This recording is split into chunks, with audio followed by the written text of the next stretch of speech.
All right, guys, rerun is done. It's time to get down to it. How is everybody doing today? There is no way I could unleash you guys on the interwebs without Stocky for a day, so I figured why not? I'll come hang out with you guys. You know what I mean?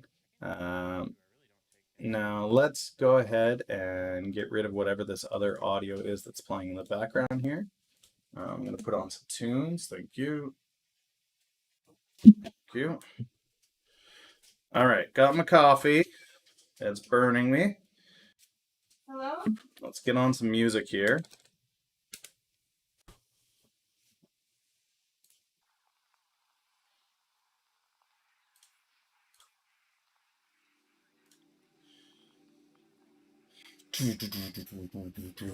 Market open. Here we go.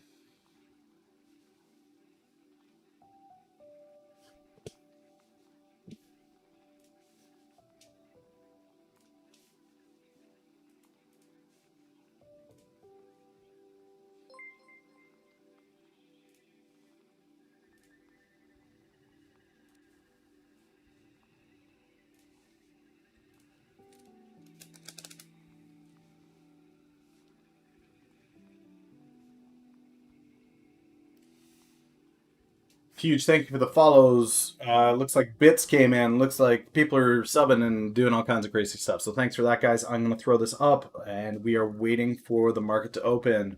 What is good? What are you watching? What are we talking about?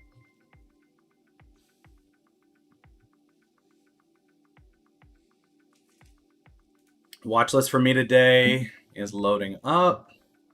I want to add DGLY to this. We will be watching Nikola closely today.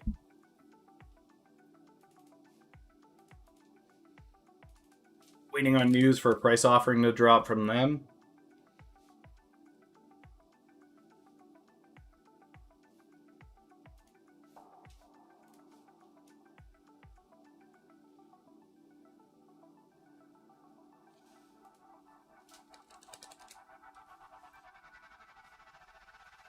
Oh boy, it's gonna be one of them days.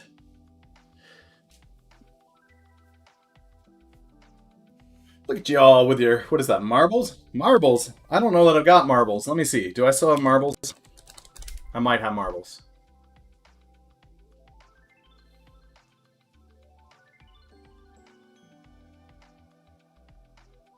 Steam's got to update, but I might have marbles later in the day.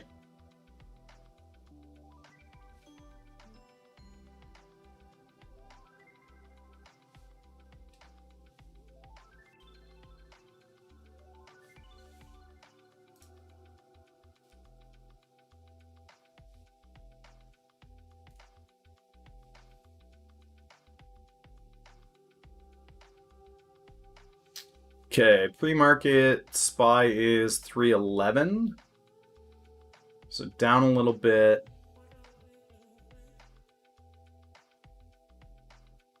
Ooh, look at that waiter icon. Love it. Love it. IMMP is up today. MRO is down. Waiter is down. That's what I like to see. I'd love for Waiter to come back down to around $2. GameStop is up. SNY is recovering. Mercer is level. ACRX is up.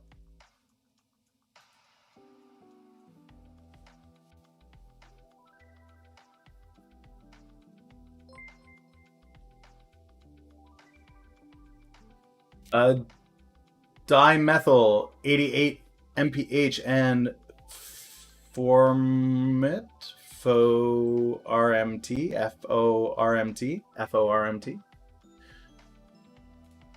Thanks for the follow, guys. Appreciate that. What do we got here? Head over here. Pop in stocks to watch. See what's happening there.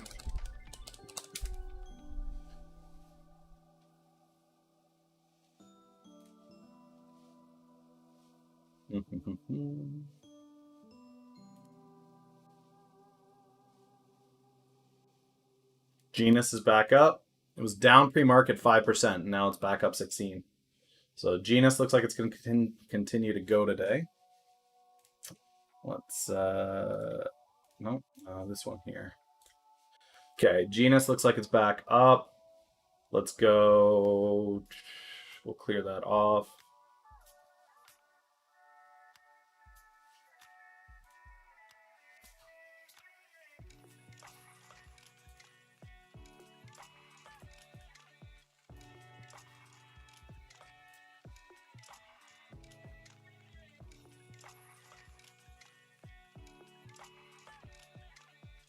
$2 for 145 billion. That's not bad. Arc Wolf, thanks for the follow, man. Much appreciated. Marbles is updating as we speak, guys. So we'll let the market. I don't know if it'll be ready. It's got a 5-minute update. Did Marbles really get that huge? Seriously?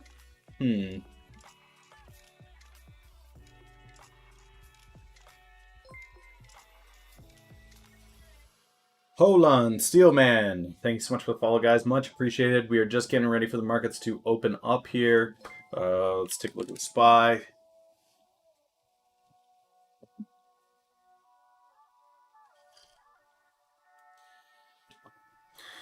Normally, I'm used to it being 4:30 a.m. and having nobody in chat, so speed of chat I'm going to try to keep up with as best as I possibly can, guys, but we'll see how she goes. Same thing with Marbles. Marbles is not a regular part of my stream, so for me to have that up and ready, I'll get it ready so you guys have something to entertain you throughout the day, but as far as audio, this feels like this is super loud for the sound, so let's take that down a little bit.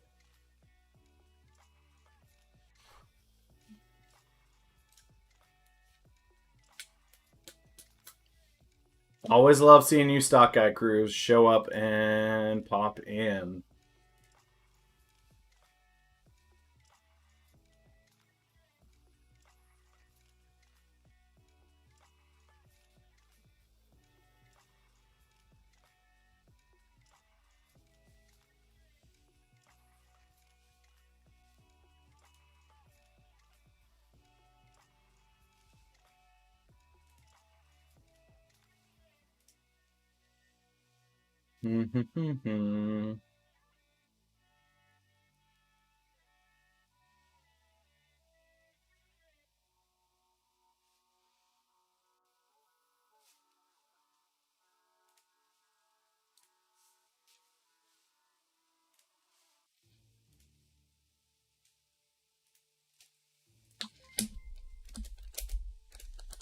Silver Huntress, thanks for the follow. Much appreciated. Big sheet. We'll make it big. You guys can see this pretty well. It should make it easy enough for me to mark positions on it. I am going to add a couple of indicators, view options, indicators. I want RSI.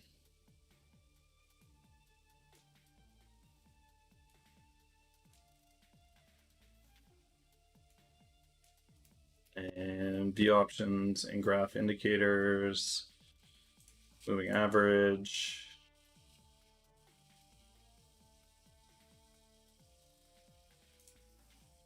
Moving average. Moving average. Okay. So I'll throw up the the other indicator I want is view indicators. Where is it? MACD.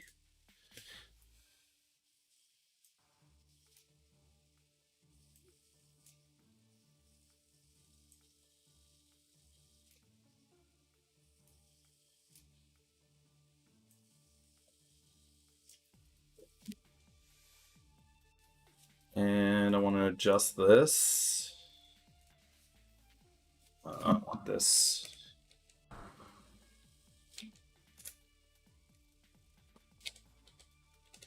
$15.39. Okay. There we go. Okay, so that's all set up. We are ready to roll. ACRX would be a thing of beauty for sure. Okay, so let's go to 1 day. Let's go to the minute.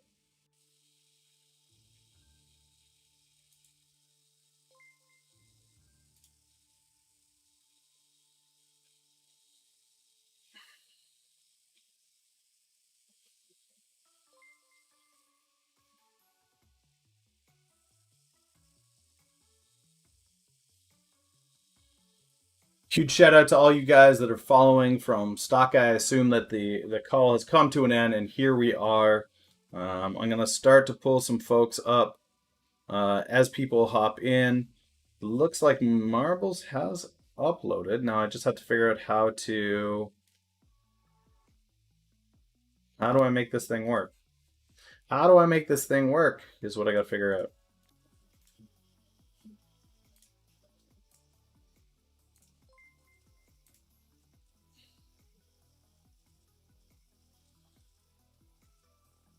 I think it's already linked as far as settings go. No YOLO's here. So what we do is DD. Why is millennial always late? That's hilarious. That's hilarious. Why am I always late? I'm the guy that TikToks stocky. I do my job. Come on. Okay, I'll figure out how to get marbles up here for you, D-gens. Let's go here. We'll call it Marbies. I did not have this set up. So, and I'm as big a boomer as Stocky is, so getting me to learn how to do anything takes a little bit of time. So where is it? Where's Marbles? No, it's not that. Okay. Let's go here. Let's go game capture. Is it under game capture?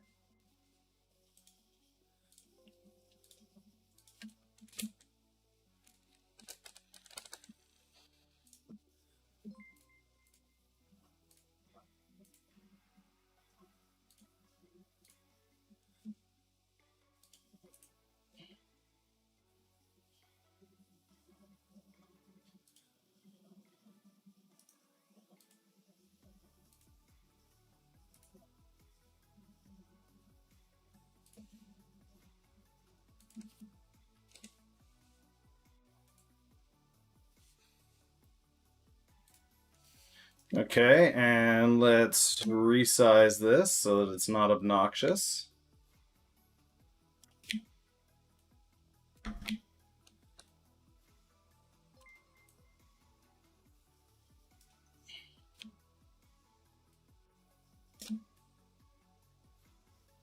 It's not going to be perfect, but it'll be what it is. So marbles will be there for later, guys, even when I can get around to it. I think I set it up properly. Who knows? Let's take a look. Market's opening up here. SPY. Let's go 2 days. I don't know why the zoom on this is so nuts. So let's try something else here. Let's go to genus. Okay, genus at the gate. Taking off. We've got... How's our boy Tesla doing? Tesla? Tesla's loving today. So Tesla should have seen some kind of a move with Nikola. Here's the... Oh, look at Nikola. Look at what Nikola's doing at the gate. This is interesting.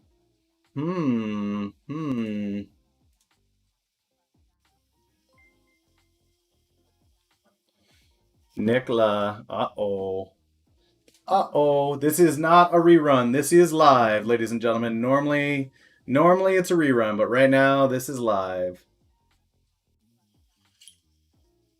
Are you kidding me? It's still a rerun? What's going on?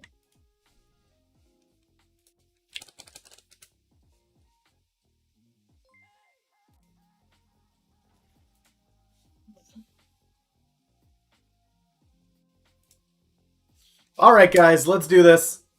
Hopefully the rerun stop. Now we are back. Here we go. Marbles is set up. We are ready to roll. I've been talking to nobody like a boomer for the past 15 minutes, but we are ready to roll here, guys. Welcome. Hopefully now you can see me and we are having a real conversation. Shout out to everybody who was here. How we doing? I am live, ladies and gentlemen.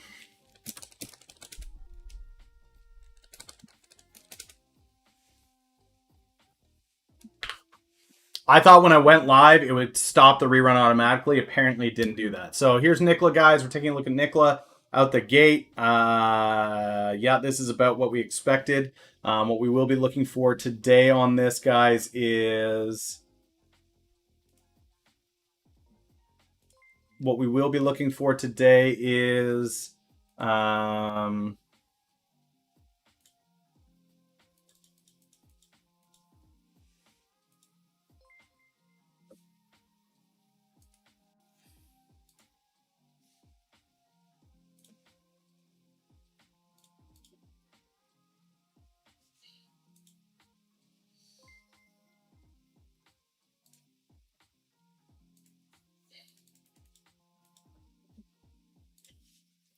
an announcement on.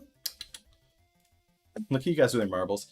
I'm not going to run marbles for the first 15, guys. I'm going to watch the market, and after that, I'm more than happy to run a game of marbles. Hopefully, I've hooked it up properly. Huge shout out to all you guys coming over from Stocky's community. I do greatly appreciate that. I will do my absolute utmost to help you guys out. But here's TVIQ, guys. So we will be waiting on a public offering announcement to come out from TVIQ. It was a matter of time until that happened. So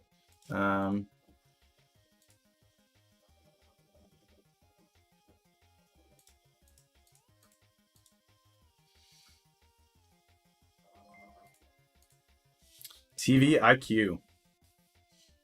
Nikola is just going to continue to fall here, it looks like. We are already down from 38 at the open to 32. It's going to continue to go. When that news of public offering comes in, I think we're going to have a serious problem. This is going to get real nasty real quick. Hold on to your hats, ladies and gentlemen. Can you give us some more Canadian stuff? Well, I mean, for those of you folks out there that are Canadian and would like to...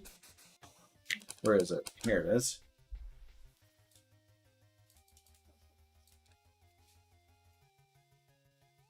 FRO for dividends? No. No. I think there are other divvy plays out there. I think FRO. I think FRO really gamed the system in a big way, and I know Colonel has had some conversations in and around that. So he's definitely someone that was more watching that play than I was. Let's check out. Let's take a look at the SPY here.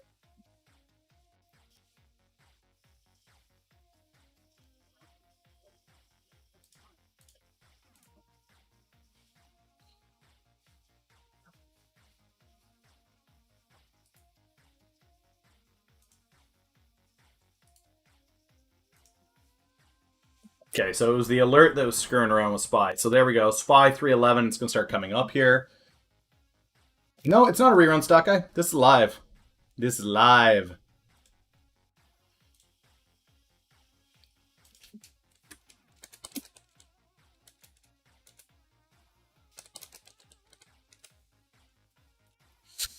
Well, the stock guy is away. Somebody's got to keep the crowds entertained. Your title. I mean, it is what it is, right? Like, yeah, Genus is going. Genus is making a run for it for sure.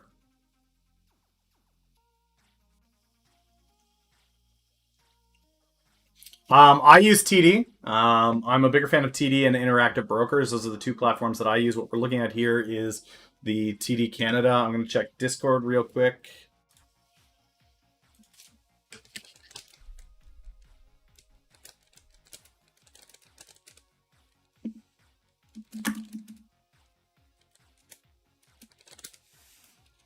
If it's still saying it's streaming or rerun, I don't know why, because there's no rerun running. This is live, ladies and gentlemen. Interactive Brokers is where my options portfolio is. I don't trade options currently. Most of my positions are in long hold equity.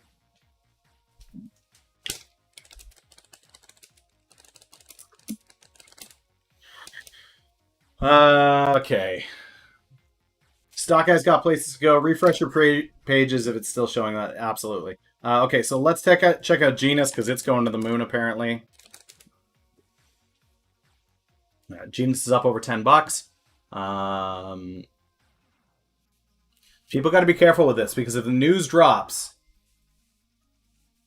I can't tell you that. I did a whole breakdown. I broke down their entire filing. Nikola has been one TVIC before it, but Nikola has been one that I've been cautioning people about in a big way. Mm-hmm. Go on. Yeah. Nikola is one I've been warning people about in a big way, guys. Nikola has to make up money in a big way. There's no infrastructure for its. Um, did Nikola get halted? Did Nikola get halted? No, Nikola's still there. Chart's not populating though. Interesting. Um,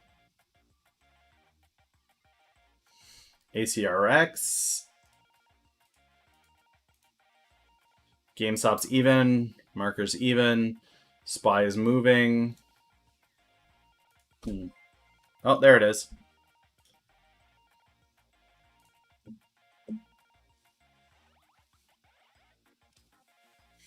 No, I trade. Well, I am a Canadian, guys. I am not playing Canadian stocks. I don't play ACB. I'm not a fan of ACB.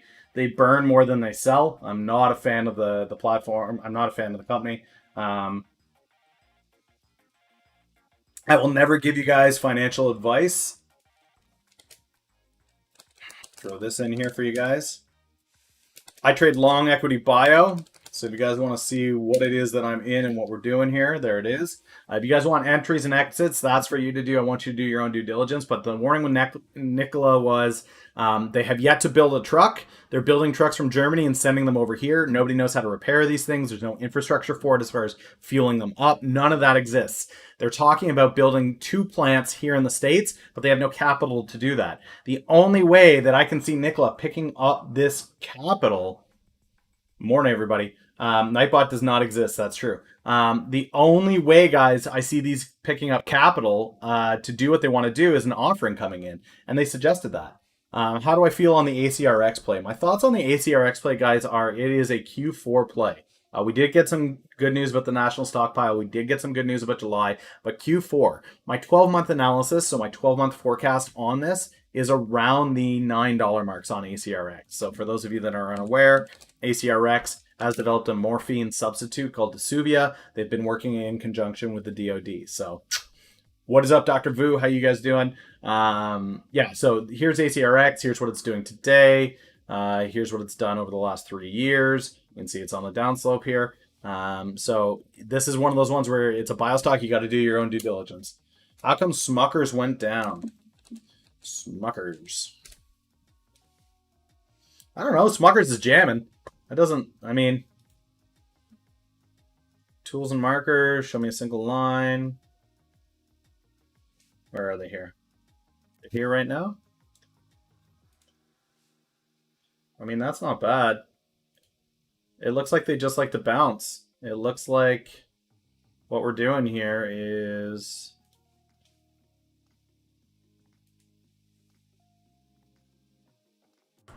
Right? Like, in between those two channels, it's going to bounce back and forth there. So 105 to 115. How low will FRO go? Guys, this is one that I offered caution beforehand. I think we can continue to see it return back down to...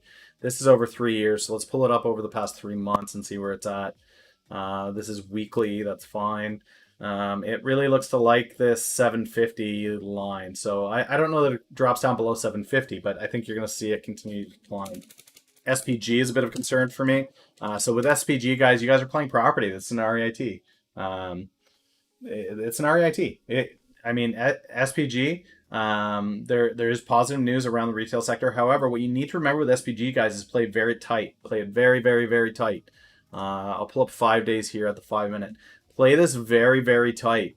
I expect this to have a huge decline. A lot of SPG's holdings are in malls, and malls are at serious risk right now. Strip malls is a bit of a different thing, but malls, large malls are going to be hit pretty hard on this. People are not going to want to gather together in large groups, and that's what can happen here. So huge thank you, by the way, guys, to everybody who's following. I just can't keep up with everything all at once. So Genus Explosion. What we can learn from this is when you look at the properties of a creative content company, and one of their things is the last project by Stan Lee, right? When you've got educational content that's coming out that's backed by proven studios. The entertainment industry is all about who you know, and they know people. I don't. I would recommend stay away from REITs if they are in malls or strip mall. Well, I mean, strip malls is different, but I'm not looking at REITs. The only thing that I was looking at with REITs is MFA. Here's MFA. I got out at 195 yesterday on MFA.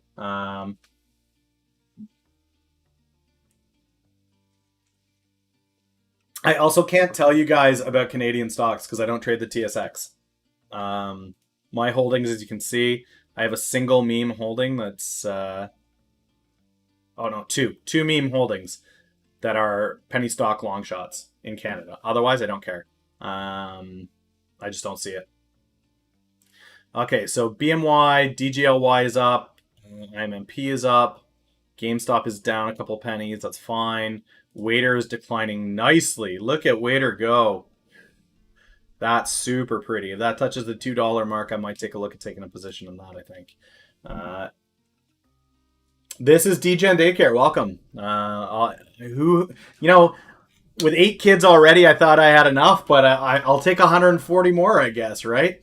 But yeah, MFA, I was in. I got out at 195 at the peak. I'm happy with that. I had it at a 168 entry. It went up to $2. That's kind of the window I see it trading in. 8 kids. I don't do sacrifices. No sacrifice in here. So, not MFA. What was the other one that we were just talking about? Waiter. So Waiter was my first huge win for the year, guys. Ticker is WTR. We did start talking about Genus, and we probably will be keeping an eye on that throughout the day, guys. But Waiter, Waiter was my first big win. Created a symbol for it, just because I had such a blast with this thing. Waiter, if we go back 6 months, I got in on Waiter at around this $1.30 line. Wrote it up to $3. Now I'm waiting for it to decline back down to 2, and then they've got earnings in August, and I'm expecting we'll take it back up to the 6, 7, 8 mark. So that's where I'm looking at this. Those are my thoughts on it. Again, guys, general disclaimer. So East is up 10% today. This is one of those Canadian memes. ACRX is up. Small gains across the table. GameStop's my biggest loser right now. Nikola is down 2%, guys.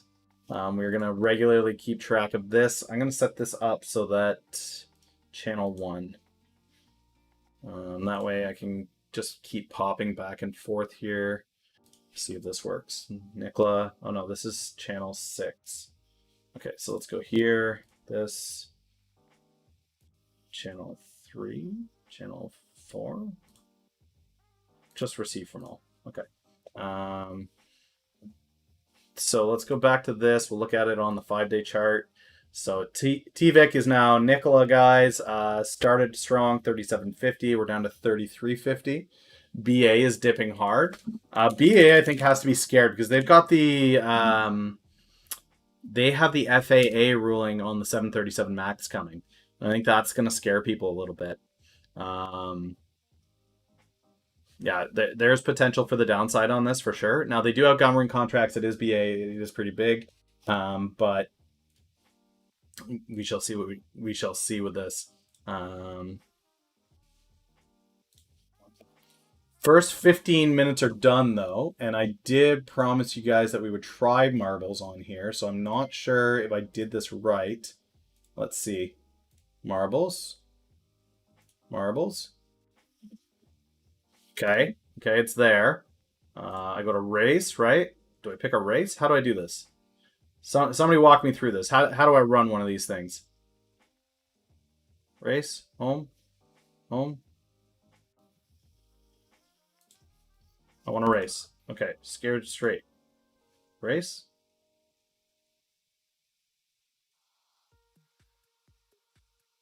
Okay, it is working. We got it. We figured it out. I did it. There we go. I can take a look at ZOM right after this for sure, guys. I have no clue how to steer this thing, watch this thing, so this will be a tester for sure.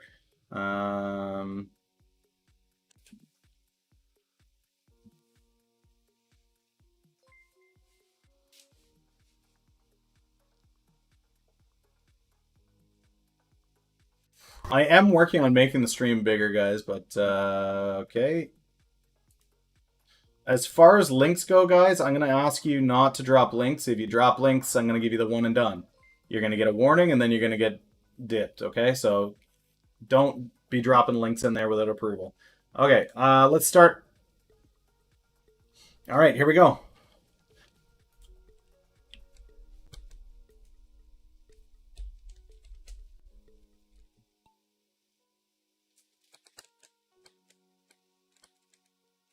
Can't see the names. I don't know who's winning. Sport CDC is in the lead.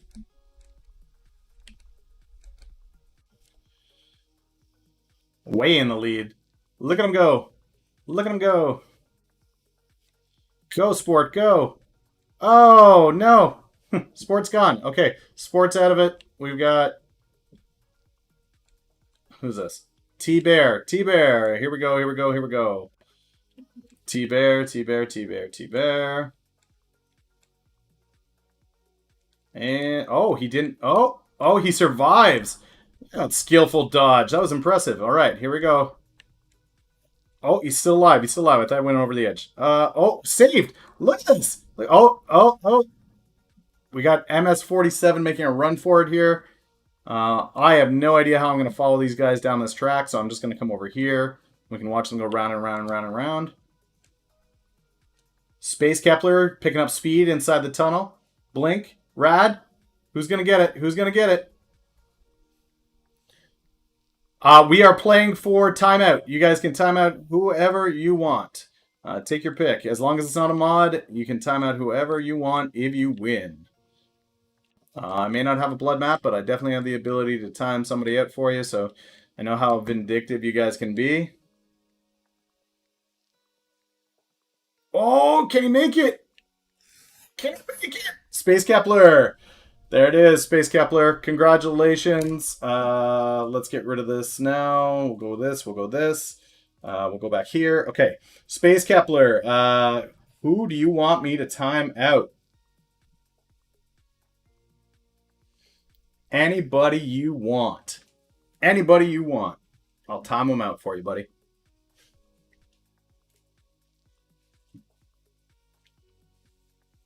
Timeout Stocky? Is that the call? Is Stock Guy in here?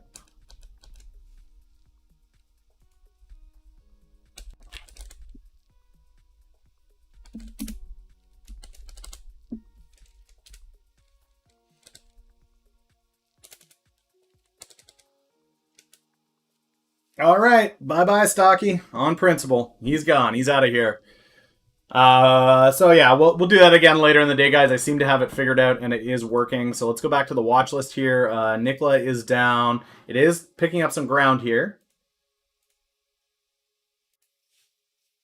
30 minutes is no good. Let's go to minutes, 2 days. Okay, so it is picking up some ground. GME is gaining, Mercer's gaining, ACRX is gaining, BMY is gaining, DGLY is gaining. Waiters continuing to decline. This is fantastic. I think that this is going to be a position where I get in here. Let's take...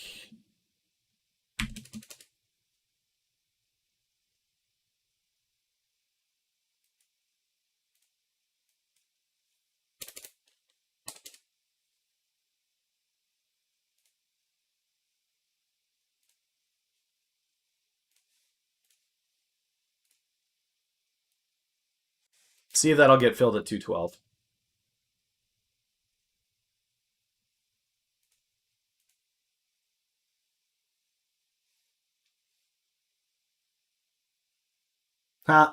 Guys, the Twitch Sings integration is for Saturdays. When I do Twitch Sings. Today I will not be doing Twitch Sings with all you DGens here. Saturday afternoons I usually do a little bit of Twitch Sings, but yeah. Boeing. Get people very excited about what Boeing is doing here. Boeing 182 right now. LK is up 16%. Oh no. Oh no. Not like this. Not like this, guys. Not like this. I don't know that that's where you want to be. I don't know. I mean, Do your own due diligence, make your own plays, make your own decisions, but you.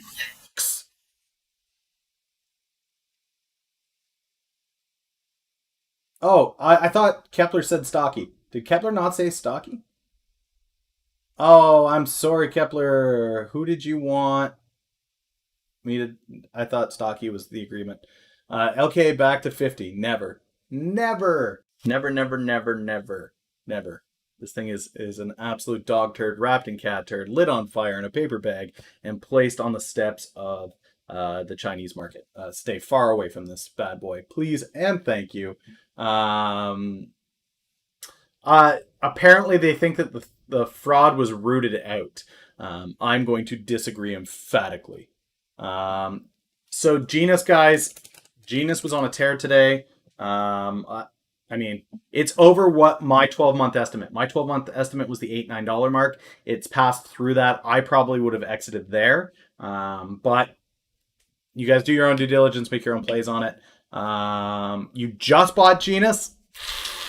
Okay. I don't know about just buying Genus. That kind of scares me a little bit. Huge thank you to all you guys that are following, by the way. I'm too much of a boomer trying to keep track of all this at once. So huge thank you to everybody who has followed along. The Zhao is not a. What was the? Was it Zhao? That's way up here somewhere, right? There was a stock that somebody wanted me to look at later in the day. It was free marbles. Zom. Zom. Now, I don't know that you want me to look at Zom. I think you may want me to look at Zoom, because Zom looks like it's a pile of nothing. So let's take a look at Zoom today. Zoom is leveling out a little bit after what it has done over the past little bit.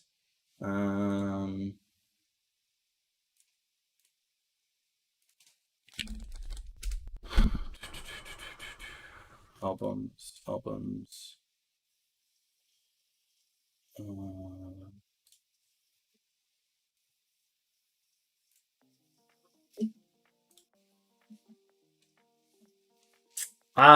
So with Zoom, guys, I think the level that it's at here is a reasonable level for it. This 218 level here, I think that is a reasonable level for it. If we look at this over the past month, now this is the past year. So here's the monthly breakdown over the past year. Is the gain warranted? Yes, the gain is warranted.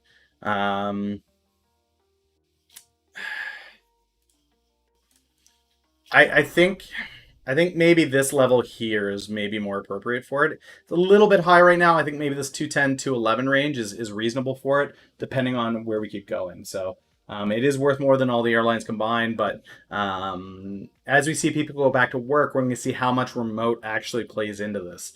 So that should be interesting to watch for sure.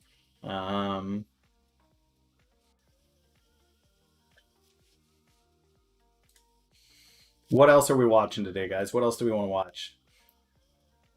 Can I make the stock chart bigger? Okay, let me.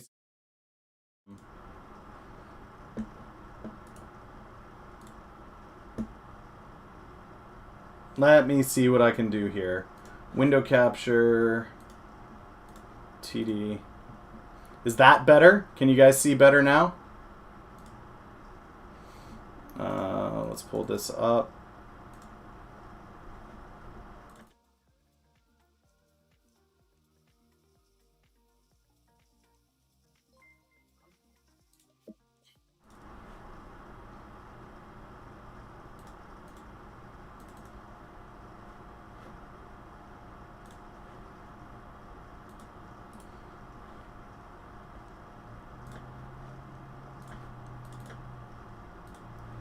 Add in a video capture device here. Add existing. Sure. Okay, there I am. Let's put this down here, not make myself so big and obnoxious. Maybe not add 50 pounds to me either. So this is going to be super janky because I have not... yeah, hopefully that's better, guys. All right. It's not going to have the same setup, but it's going to be ghetto. I guess if it's going to be a scuffed stream, it's going to be a scuffed stream, right? I am going to go back to the other one. My girlfriend works in pharma in the patent area. Should I just steer clear of the pharma area? Do you have any suggestions so I don't run into any problems? So the thing is, just because your girlfriend works in the pharma area does not mean that she has understanding of things that aren't in public knowledge. It's fine for you to work in the pharma area and trade whatever is publicly available. So make sure that if you're trading a stock on information, you're only taking that information from public filings. Okay? And what I mean by that is, let's get rid of TD. Let's go to the browser here for a second. Head here and type in SEC filings. Okay? This is going to pop up. You're able to go here. Oh, I want to know about a biostock. I heard while I was in the urinal some guys talking at the sink about a biostock. Let's call it. Let's make it something that most people can't trade anyway. So, BIB, right? Biogen. It's one of these massive biostocks. I heard these two guys talking about it. What's the big deal? Go in here and see what the filings are and read these filings. If it's publicly available in these filings, you're fine to trade off of that knowledge. If it's not, stay away from it. That would be my advice on that. I'm going to pull up Seeking Alpha here. I wonder if Tip Ranks has dropped a insight onto Nikla. No insight onto Nikla yet. TVIC. No result. Oh, it's not TVIC. It's TKIV. TQIV. Nothing for them either. So they've pulled it, but they haven't put up a new one. So that's interesting. Let's see. Top research hot stocks right now.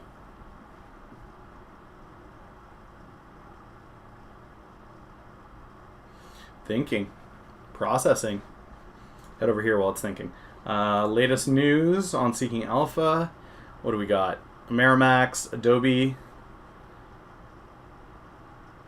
Jobless claims jump.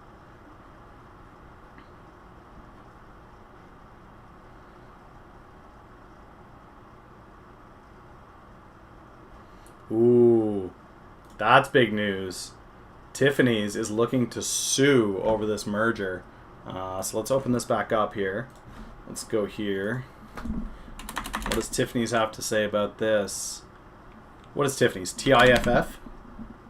TIF.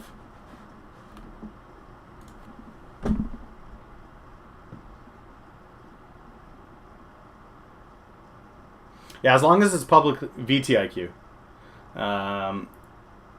Okay, so TIF. This is on news that the Louis Vuitton wasn't going to happen. This dropped from 128 over the past 5 days. It looks like the market hasn't adjusted to the news of a potential lawsuit over that, so no movement on that yet. That may be a potential upside swing. Bank of America had some massive buy-ins yesterday, so let's see if we can find some news on what is happening here. Close this, head back here. BAC.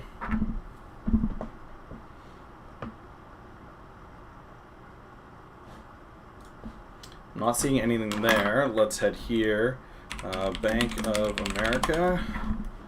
Let's check tools. Past hour.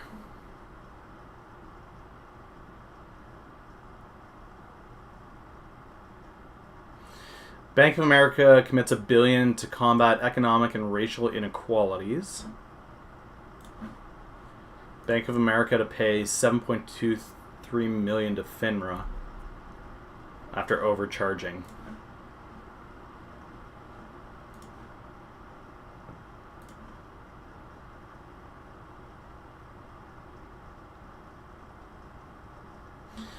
So I'm guessing the positive gain is on this news of the $1 billion that they're committing to combat economic racial stigma.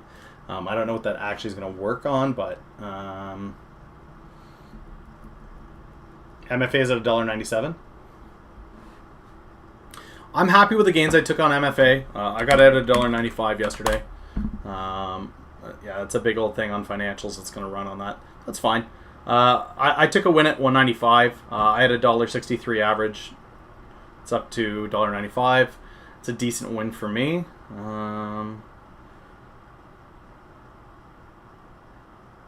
GameStop is back in the green.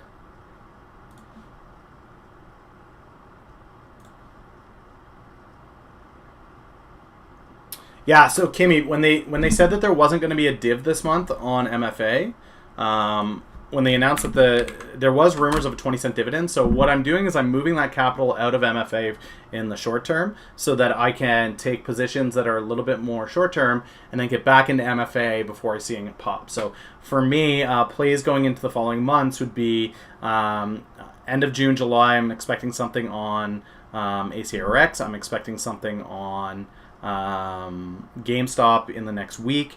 I wanted to have capital to be able to enter those positions. I also said I was going to be taking a look at Waiter when I came back down closer to that $2 mark, and it's around that 209 mark right now. So for me, I'm taking a very serious look at Waiter.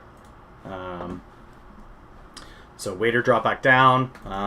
MFA may be up at the moment, but again, I'm neither here nor there on that. Oh no, it made 2 more cents than what I got out at. I'm not really going to sweat that. Let's take a look at GE. Somebody's talking about GE. So GE down, GE back up. Yeah, I don't like GE. So I've got this thing with companies that have committed fraud in a serious way. And Burry came out and talked about GE yesterday, guys. So, I mean, we are getting a lot of conversations around GME. Burry likes the current board. He says to give them a chance. He likes what he sees. The incumbents coming in, who knows?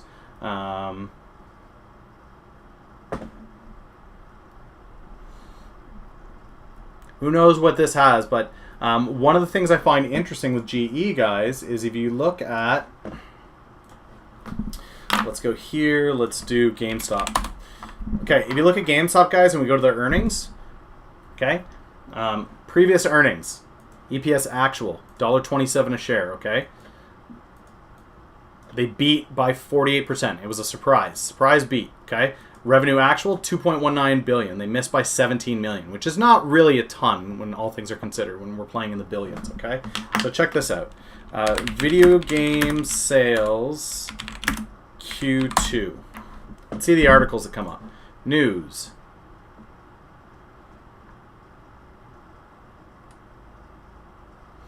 Soaring sales. May 18th, video game industry saw a big sales boom begin 2019. Q1 saw 10.8. They are seeing a record quarter in Q2 for video game sales so far, okay? So a record quarter on video game sales. Most of the video game sales stores were closed down. GameStop was one of the few that declared itself an essential service and went to curbside pickup. So check this out. GameStop online sales news.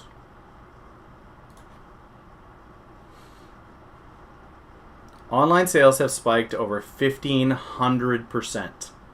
1,500, okay?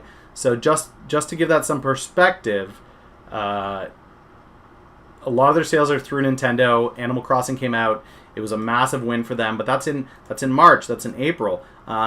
So March is going to have a little bit of that weighted in, but not all of it, which means that a large chunk of this 1,500% increase is going to be weighted to Q2. Now, we go back to what their earnings are supposed to look like, right? Let's head back over here. What are the earnings supposed to look like? Right? They're expecting their earnings per share to be down 73 cents. That's on record video game sales for the quarter, historical record set, and a 1,500% increase in the online sales. They're expecting their EPS to be down 73 cents. Okay, I don't think so. Like they were positive $1.27 through Q1. I think that we're going to see a positive number at the very least headed on Q2. So I'm expecting a beat there. Their revenue estimate is 1.09. Okay, $1 billion less than the previous quarter. We did record sales on Q2, and they're expecting them to do $1 billion less on revenue. I think that this bad boy here is going to make a run for the hills. Refrain, huge shout out on the tier 1 sub, man. I greatly appreciate that. All you guys following along. I know I'm not as quick on this as Stocky is. Typically, I stream at 4:30 in the morning, and there's only about 9 or 10 people hanging out in here with me. So when we break that 140 people mark, my trying to keep up is going to be the best that I can possibly do. You know what I mean? So they're going to beat like crazy. That's my due diligence on this. So people call me nuts when I talk about GameStop, but you tell me, how crazy does that look? Who's crazy now? Now, I don't know that this is going to have its biggest pop yet, because GameStop, I think, actually has potential where Q2 we're going to see great results. The earnings are going to drop. That'll be fantastic. It will go up to probably around that 657 mark, and then I'm going to see it decline again back into Q3, because as the summer opens up, people get back outside. I think there's going to be less in the gaming industry, and people are saving up their dollars for Q4. So I will probably look to exit a position after earnings, take whatever gains are there, and then look to reposition going into Q4 after it deflates a little bit. So that's kind of my insights onto where we are headed with GameStop. Let's take a look here. What else are you guys talking about? When does Tetraphase have to pay ACRX the 1.8 million? Over a period of time or all in the near future? As soon as they sign the deal with Melinta, that is due. As soon as they breach it, it's due.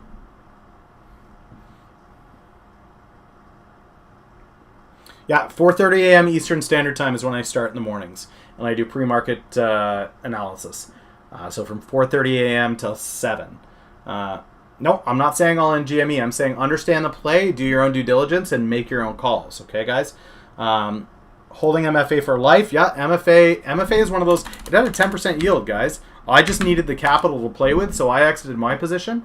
I exited at 195. It's not like, look, this isn't a huge deal, right? Let's go to the 2-day here on a 5-minute chart. $1.96, okay? So right now, today, holdings are down. That's because, what else is down here? Something is, yeah, Waiter.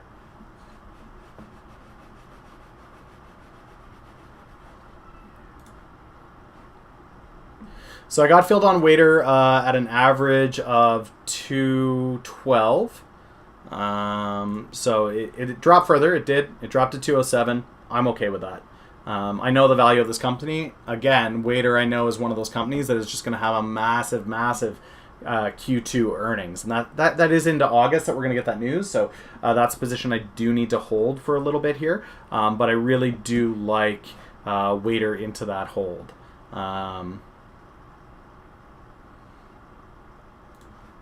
So I'm looking at GameStop for next week. I'm looking at Waiter into August. So again, if we look at the past 6 months, I think Waiter at 2. So again, I got in on Waiter at around this mark here, and then it jumped. I think Waiter is due for another one. We've always said that around that $2 mark is kind of where its balance line is. I really do see this up around the $5-6 mark on its next earnings. So I set an alert for it to pass here. I'm going to clear these alerts.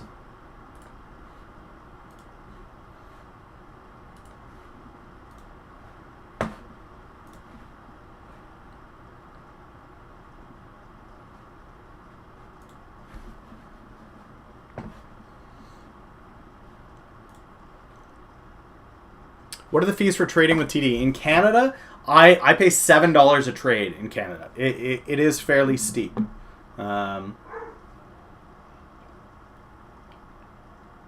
It is fairly steep. But again, guys, in my mind, if you're not willing to make $7 on a play, you probably shouldn't be taking the play, right? I think I'm probably just trading in a little bit. Where does Waiter operate? I haven't heard of them being in the Northeast. So Northeast is so dominated by Grubhub and Uber Eats that a lot of people haven't heard of it. So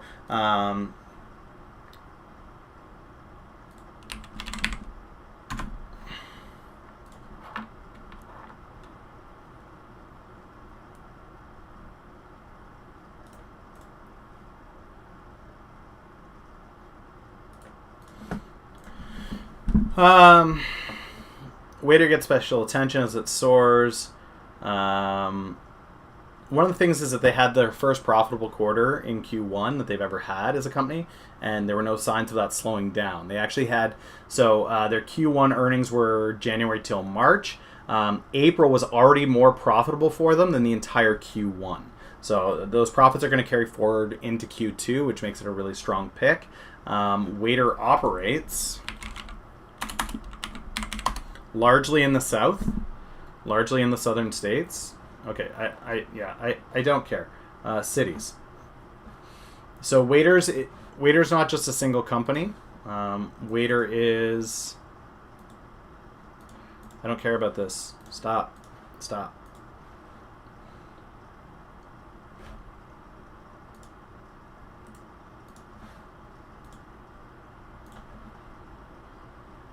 Browse available cities. Okay, so Alabama, Georgia, Arkansas, Louisiana, Florida, Mississippi, South Carolina, Tennessee, Texas. So largely a southern state company, okay? Now, with that, these guys aren't just doing food delivery anymore. They've brought in groceries and they've brought in alcohol. There are some locations that are working with Walmart to do delivery, which is kind of a big deal. They also picked up a lot of agreements. Some of you guys all know this dude named Drew Brees. He's one of the advocates for it. It's Martini and Rita.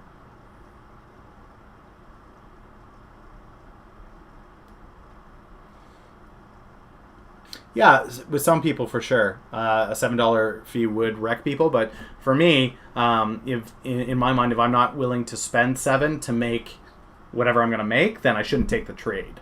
It's kind of the rule that I use. So Martini, I think I fixed my audio. So if you want to hop into a live stream here, I think that we can probably just chat it up.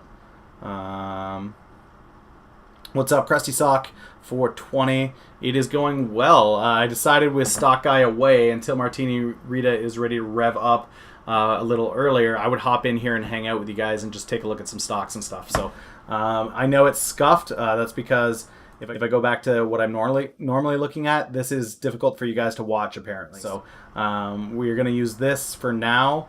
I'll create a template that mirrors this for the future, but for now, this is what we're going to use. So Zoom is balancing out a little bit here. Let's change this period back down to 2 days and see what we're doing. So Zoom is balancing. Genus is diving. Gave up those gains pretty quick. Right back down to where I had it, that $8, $9 mark, right?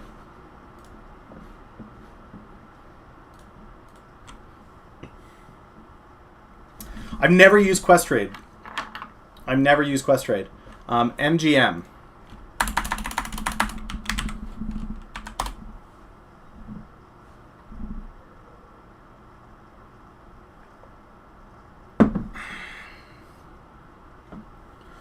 Okay, so the caution that I want to give people with casinos is this. I trade on a 6 to 18 month scale. So when I'm looking at casinos, I'm not looking at this week, next week, the following week. I'm looking at Q3, Q4, okay? Q3, is there money to be made in casinos? Absolutely. Q4, as we head into flu season, is there a risk of resurgence into COVID? Absolutely. What happens if the casinos get shut down again? We go right back down to where we were. This goes right back down to here. So for me, when I'm looking at plays for myself, what I'm looking at is, do I see a risk reward? What level of reward do I see on this? I think at its absolute best, MGM might go back up to this 30 line. Okay? At its absolute best. Because it does have some Asian holdings. There are some Asian casinos, and there's a lot of... I'm not sure about that right now. But if there is a resurgence and another lockdown comes in Q3, Q4, it risks coming down to 7. So am I willing to risk gaining potentially $10 a share to lose 13? No. I'm not.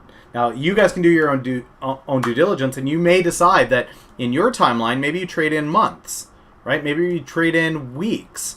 Maybe you trade in days in the same day. That movement is something that you guys have to consider for yourself.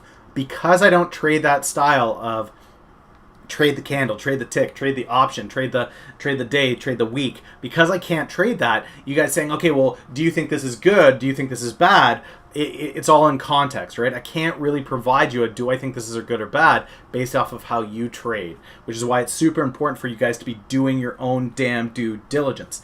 Know your own plays, know your own style. I can give you insight into the industry and what I see happening, but I can't give you financial advice on how to trade because I don't trade like you. Nobody trades like you. You're the only one that trades with your style, okay? DraftKings. DraftKings was one that we had talked about on Martini's stream. Dan due diligence, yeah. I'm a huge fan of it. So DraftKings, guys. DraftKings is continuing to go. Let's make this a 5-minute candle. Let's make it 10 days. Okay, so DraftKings has gone from 28. How old? IPO'd not long back, right? Yeah, so from probably 15 to 42. So 300% increase from March, beginning of March to where we are now. That's a big deal. Nobody talks about IGT. Well, I actually haven't heard of IGT. International Gaming Tech.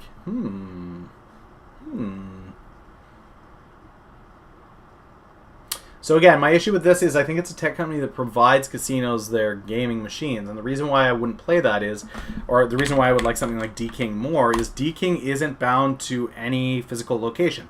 It's online gaming, mobile gaming. It has an esports contract, so in the event sports shut down again, this is still going to have a market. For me, I like DraftKings better. WDC, risk reward. WDC is Western Digital.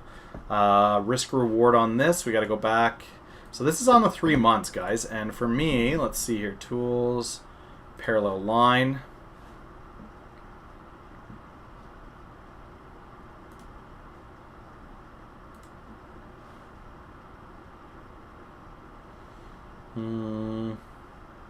Seems to like this channel, WDC. So it doesn't have a ton of movement. It really likes this channel between those high 40s and high 30s. So you're kind of in the mid ground right now. It could go either way. I'll do a marbles probably around 11. What are my thoughts on GAN? GAN. GAN Limited. I'm not familiar with this one. It's had decent gains for March. Hello! I'm going to turn off the tunes so you guys can hear Martini a little bit more clearly. You guys let me know on stream if you can hear her clearly enough.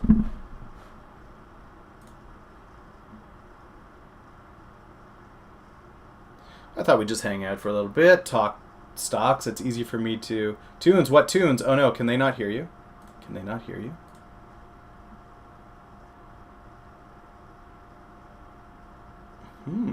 They haven't been able to hear it the whole time. Interesting.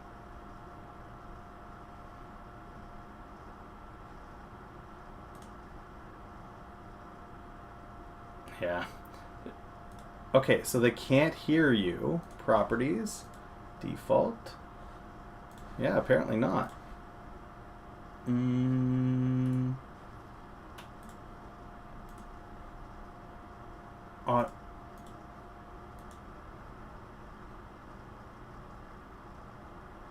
Let's try that. Can people hear you now if I did that? Is that working? Joss, can you hear me? You want your bits back. I'll tell you what, Goss, next time... Okay, perfect. Now they can hear you. Okay, I fixed it.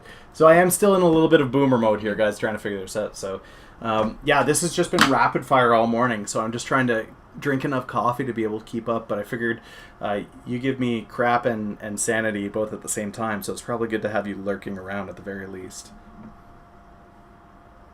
Wait, you like the crap that I give you? That's weird. Somebody's got to do it. Somebody's got to keep me grounded. Somebody's got to do it. I can wade through the shit. I need 10 cans. 10 cans of Maginus. Yeah. I mean, it wouldn't hurt. I've got my daughter on speed dial here of like, please bring me more coffee immediately. I need it. You need a strike price and expiration date? Yeah, unfortunately, I'm never going to provide that. So one of the reasons why I would never provide you an option, strike, position, any of that, I don't trade options. I trade long equity. I trade equity positions on a 6 to 18 month scale. So for you guys asking me for strikes, you know, should I do a call spread? Where should I put my puts in my call? I couldn't help you. And even if I could, I probably wouldn't give you the strikes and the exits and the entries. So Because we're teaching people to fish.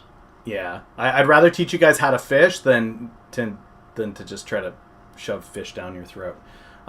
Do I put stop loss on your long term? So, okay, this is where I differ a little bit, and I do take a little bit of crap. Most people will tell you when you get into a position, you should definitely set a stop loss immediately. And while I do have an exit in my mind, very rarely do I pull out of a position. Very rarely do I pull out of a position. Usually the price movement to the downside, so something like ACRX, for example, is down significantly. Wait, you can't let that go. Right, which is why you're here to give me crap. So let me finish qualifying this, and then Martini will give me crap, and then you guys will actually have the full picture. So for me, right now, I'm in a position with the ACRX that's very heavily weighted. It's down significantly. That is true. But for me, what I see with ACRX is I do have an exit on ACRX. I do have a number in my mind that I would exit at, but I don't have it entered in. And the reality is biostocks move so quickly, up or down. In my mind, I know the position of ACRX. I know where it's going. I have confidence in that. Now, this is not a recommendation that I make to anybody to trade the way that I trade. What I do and the market that I trade in is extremely volatile, extremely high risk. So for you to do this, diamond hands, balls of steel is required. Now, Martini, give me shit.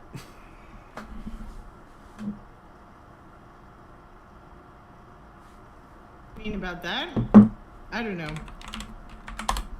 Pull-out game was easier. I don't know. I think it's all right. I mean, the thing is you're using it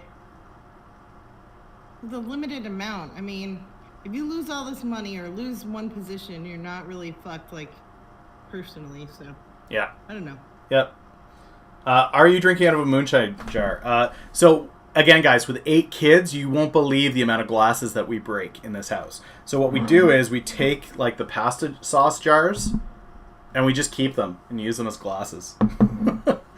Genus is tanking, Genus is halted. Okay, so, again, guys, with Genus, and this is why it's funny, because I can tell that you guys are in Stocky's stream, okay? I can tell, because you guys get so excited when a stock goes up or down in a day. You're like, look at it! It went up, it went down. And for me, when I look at this, I'm like, meh. Like, for me, I saw Genus at that $8 to $9 range 12 months out. So for it to be at $7 today doesn't really move me. That it was up at 11 doesn't really move me, because I think that this thing has value at $8 to $9. And I know that's hard for people that are in options plays, that are in these daily, you guys are day traders and you're in and out and in and out. But for me, it's like, I just don't care. You do. You're just relishing in the fact that somebody bought that shit at 11 and now it's 7. Is that 7? Yeah. And halted. Oh my It's God. halted. It's halted on volatility. And she's not wrong. She's not wrong. She's not wrong. I am relishing, because this is where I can. This is where I get to drop the "I told you." I was right. So yeah, there is an element of that, guys, where I just like to say that. So if you guys ever want to understand the halts, and this is something that a lot of people are like, "What's going on? Why isn't it trading? Why isn't it doing what it? I don't understand what's happening." It's really simple, guys. Type in NASDAQ halts, okay? Go to your browser, type in NASDAQ halts. What will come up is trade halts. It's the first thing. Click on it. Look, bam, here we are. Here are the halts for the day. Already today, Genus has been halted 1, 2, 3, 4 times. LUDP is on volatility. That's all it's saying. This is a volatility halt. Whenever you see an M, it's on news. When it's an LUDP, it's on volatility. Actually, M may not be news. M may be something else. T1, T2, T3 is news. M is corporate action. Okay, so corporate action is your M. And then let's see if I can go back down here and find. So H10, Works came out with some fraudulent information, and they were completely halted on a 10-day halt, and they've remained halted since. And this was one of those COVID ones that came in and spoke in a very serious way. Tetraphase had a halt as well. Yeah, that's a bad one. When you guys see an H10, H10 is normally the halt of doom. Okay, this means you are done. Like your stock is abolished. Now, to explain how diamond hands I am in certain positions, my position in MBRX was also halted on a 10-day halt. It lived through it, and that's only on due diligence, where I didn't exit with the masses after it became unhalted, because I was confident of where this would be. Now, one of the things that we want to look at here with Nikola, guys, and I'm going to be saying this all day, people are going to go, look, it's up, it's fantastic, right? Weren't you wrong about this? Weren't you wrong? It's like, no, to be clear, guys, what we said was up until the day of merger, you can expect us to see some level of gains. How big those gains were, we were unsure. But we expected to see some level of gains, kind of around this level. The news that we are waiting to drop is the offering. It is a big-ass offering. So for those of you that don't know, Nikola, in order to raise the $3 billion that it needs in order to build the infrastructure, start shipping trucks over from Germany, this company requires $3 billion of liquidity, which means at $35, they're gonna drop 100 million shares into the market and hope everybody buys it up at this level.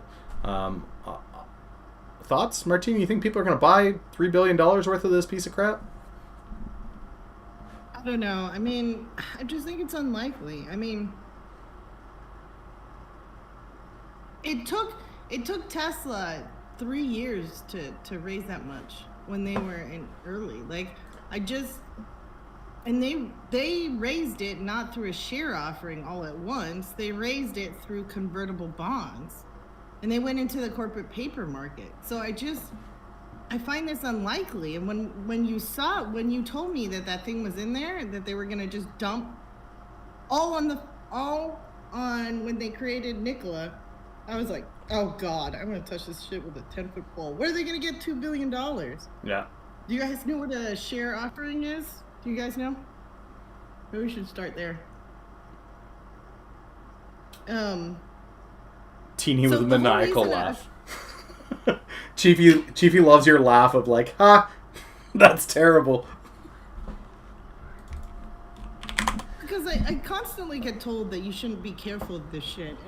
And then, just watching people get burned. I mean, I don't want anyone to lose their money. I want them to lose like $10 and just learn a lesson. That's it, Some kind of money that, you threw away anyway. Can I turn Teeny up? She's quiet. Yep, there. Hopefully that's better. I just don't want to blow eardrums. Yeah, MFA is gaining. So I see it. It's up here. Keep going. Keep going on offerings. So Trifecta has kind of the idea. So the whole reason, guys, that a company goes public is because they need more money to grow, right? They need capital investment, and they can't find private. Now I'm a bit louder than you. Okay, I'll keep playing with it. You just keep talking. They can't find private money or bond money in the form of an IOU, right? They receive cash and somebody else gets an obligation to pay, right? So that's why they go public. And the process of doing that, when you're already have an existing ticker out there, or you're already public, or you're going public, is to do what's called a share offering. So they create new shares, and Millennial, do a little quotes symbol. Thank you. They create shares, right? And the only way for the price to be supported is if everyone buys it at that price, right? Yep. So let me see if I can find a stock that's done this lately, and I can actually pull it up and we can show people what an offering looks like. So 100 million shares times the current share price is 3 billion, right? So that's how much they're going to have to find, so that way Tickleus.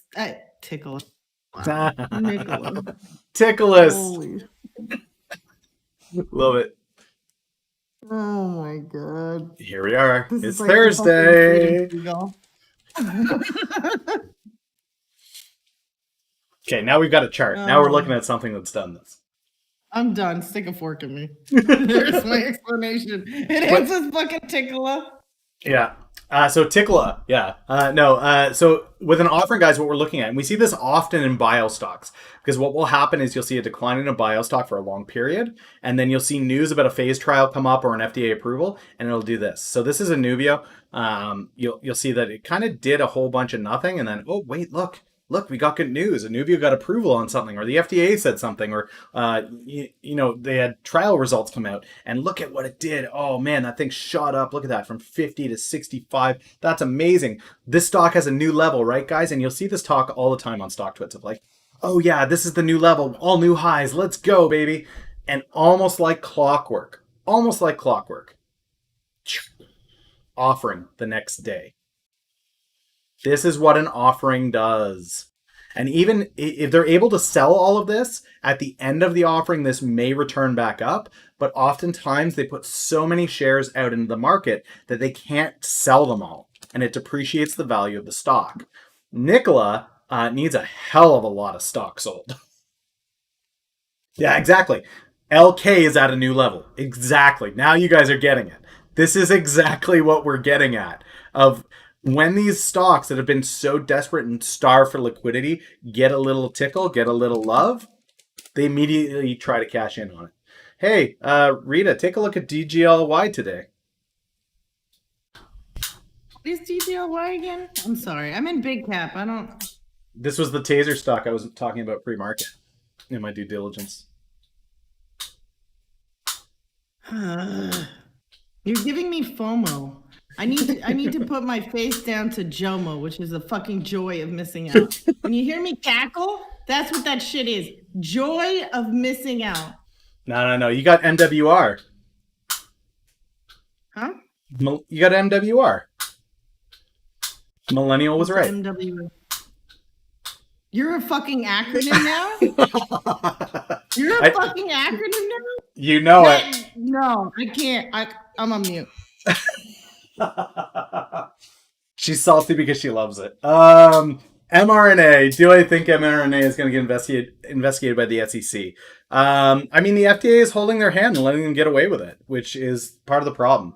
The FDA is supposed to be an independent body that examines these vaccines on the merit of science, and it's not doing that. It's currently tied to political, and it's currently tied to the market, and that's a huge issue for me. It's a huge issue for me. So who's stapling 50 documents together? Sorry, I've got this bad habit of fidgeting, and I found this lighter, and it's got one of those like old flip tops. I'll put that away, and I'll start playing with the pen again. My hand is constantly moving and doing things. I may have ADHD or ADD or whatever, but I'll stop stapling. AAL is mooning. All right. Okay, are you back? Are we calm? Are we good? Maybe. I'm good. I'm copacetic. I'm Spock. ADHD is wondering if I was talking to him or if we're talking about ADHD. Yeah, so American Airlines is doing what airlines are going to do. Great, it's an airline. For me personally, I like the smaller players in the airline sector. Hawaiian Air. Hawaiian? Like Huawei? Huawei. Fidget spinner. That might be a good idea. Martini, can you make an ass salt fidget spinner? Is that one of the things that you can make? Sure, why not for you? Where one side of the spinner has the ass emote on it and the other one has the salt on it? Oh God. I've created a monster. Oh my God. Yeah. Yeah. I am millennial destroyer of words. Okay, here is Moo. I know nothing about semiconductors or the tech sector. That is Rita's thing, and that's perfect because I need to take a 60-second break to run off here. So explain to them how semiconductors work in 60 seconds or less. Go. Oh my God. MU is such a piece of dog shit. Oh God. I remember about 2 years ago, I don't know, they gave guidance. They gave guidance that their fucking income was going to drop by 70%.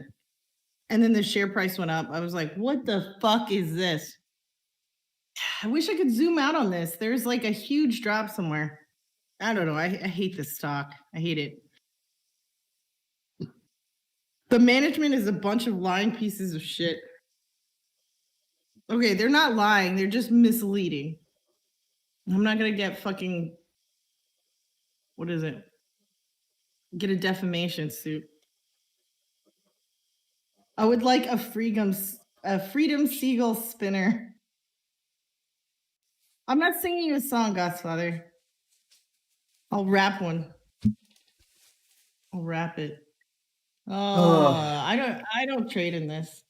Ever since the management misled everyone about 2 years ago, I totally discounted the stock. MU. Mm-hmm.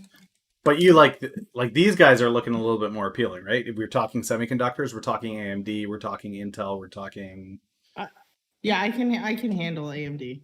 yeah, libel, libel charges. Sing us a song, Martini. Gossfather is putting in song requests. He would like "Dear Mr. President." Um, Oof, that one's over my dead body. oh, "God Save the Queen." Sing "God Save the Queen." You know that one now, right? You've been in England long enough. No? Oh, I'm sorry. I forgot to memorize what that was while I was throwing the tea out the harbor. Eat a dick, Goss. And that's why we have an explicit setting on this channel, children. Oh, I'm sorry. Am I not supposed to curse? No, you can curse. I put explicit on it knowing that I was going to have Colonel and you in here today. So it's marked explicit. I forget that you're on LinkedIn. No, I'm not. I'm not. I turned that off for this. I was not going in. No. Pre-market, LinkedIn. During market, no. Are you saying you can't bring me around company? That's I can. rude. I can in the morning because you're fairly well behaved in the morning. But when we're lurking in chat like this, that's a Twitch. Oh my god. then it's a Twitch YouTube thing. Well behaved. I aim to misbehave. He's embarrassed by us. I'm just trying to Oh my protect the God. masses, guys. There's certain audiences you guys are appropriate for, you know? Appropriate. Oh my god, I am a slag. I'm not supposed to be a slag. So waiter is up to 213. Great. That's fantastic. I'm happy about that because I got in at 212, so that's fine. It can keep doing that. I didn't get the perfect entry on it at 212, but where are you at on LinkedIn? Is it social? Forgot my own commands. There it is.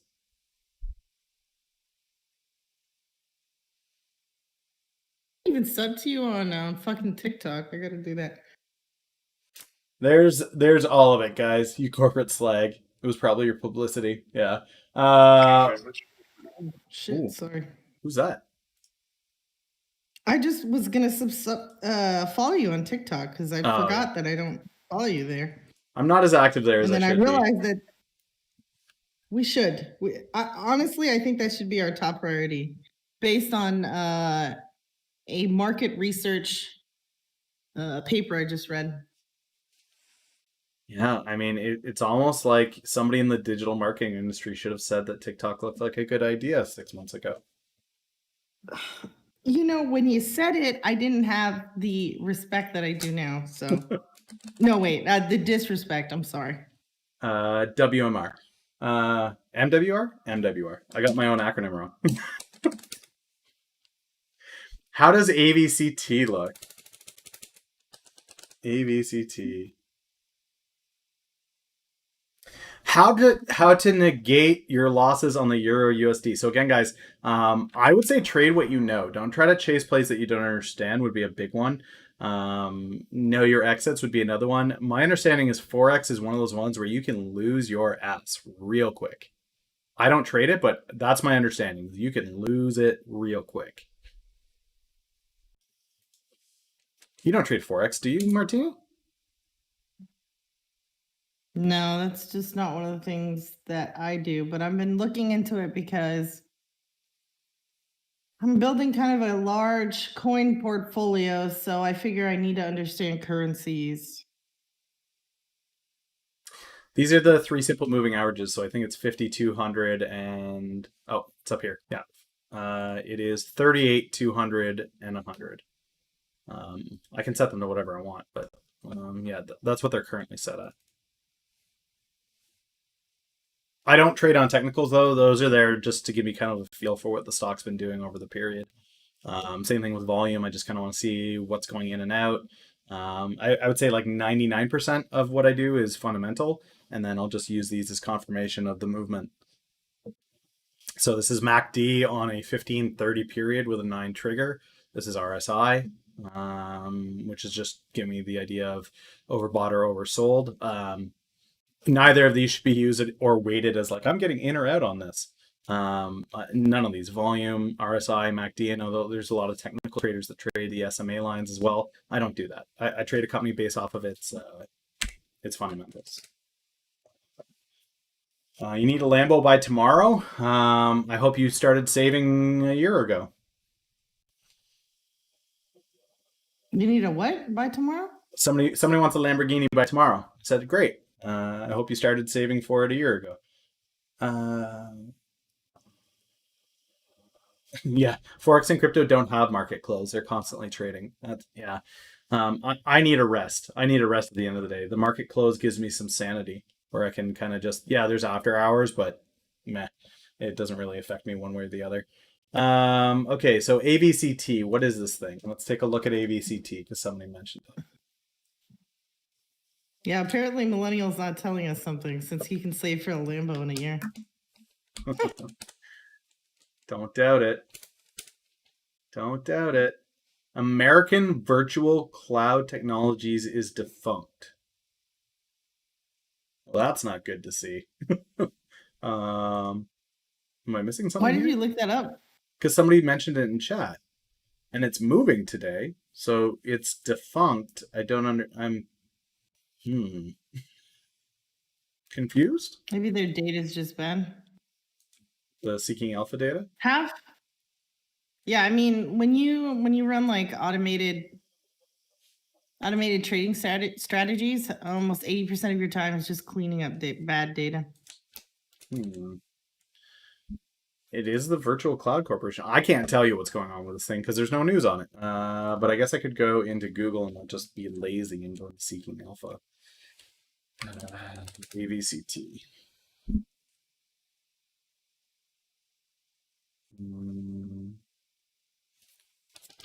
I literally can't find you on TikTok. It might.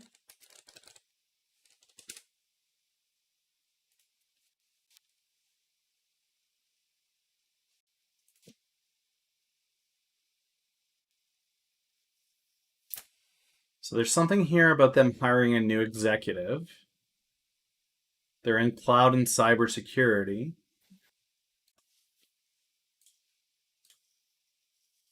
Past 24 hours.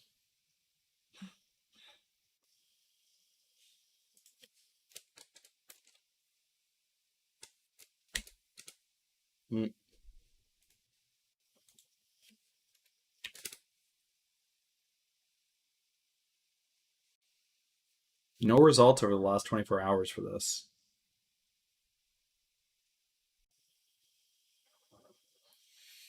It looks like they were defunct. They're back and they have a new executive. That's all that I can seem to find on them. So,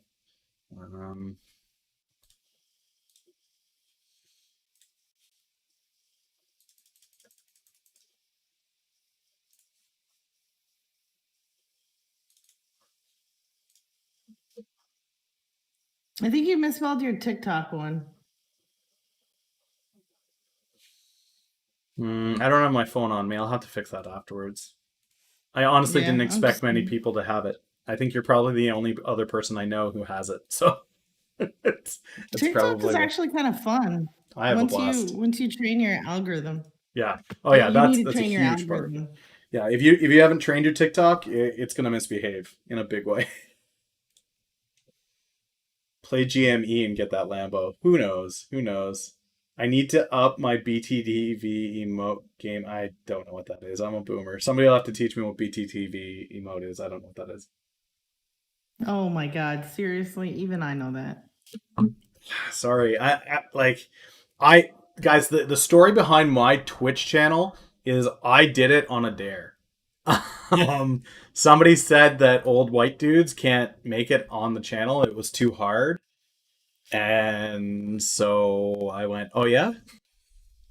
And then 3 months later, I had a partner channel with nearly 1 million views. So there are emotes. There are emotes in there. If you guys are subs, um, there are a couple, at least. So BTTV is better Twitch TV emotes or whatever. I don't know What the makes it fucking better? acronym is. It's like an extension because Twitch is, for all intents and purposes, very basic. Oh, Yeah, so basically pay to emote. okay, pay to emote. I get it. Mhm. Goss, I would love to see you on there. I would love to see Goss on TikTok.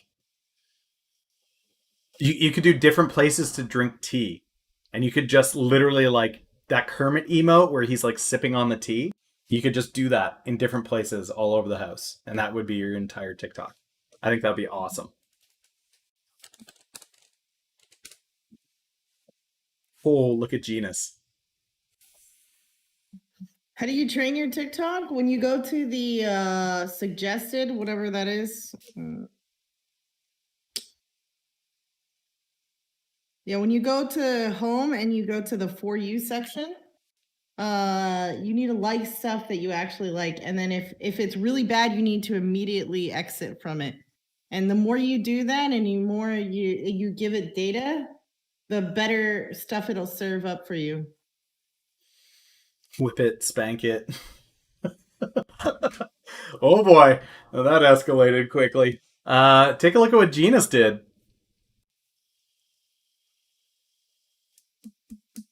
The second thing is you need to actually go into TikTok and search for shit that you give a shit about. Like 2 or 3 hashtags or whatever that you like. And you should be golden after you do that. Yeah, yeah, but just make sure you're following the stuff that you're serious about.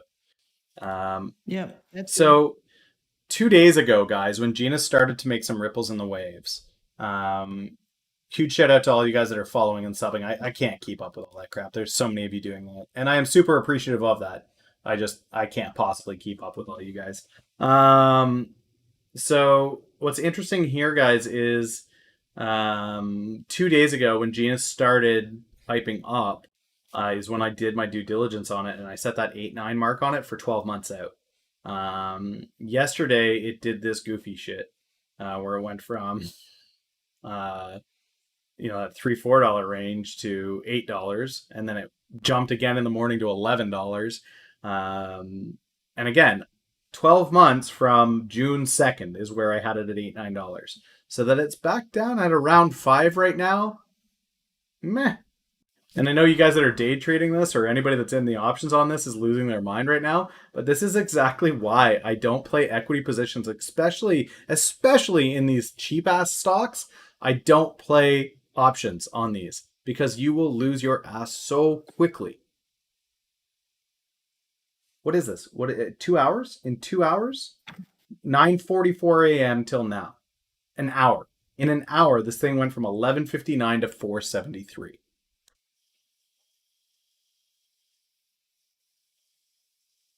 Yikes.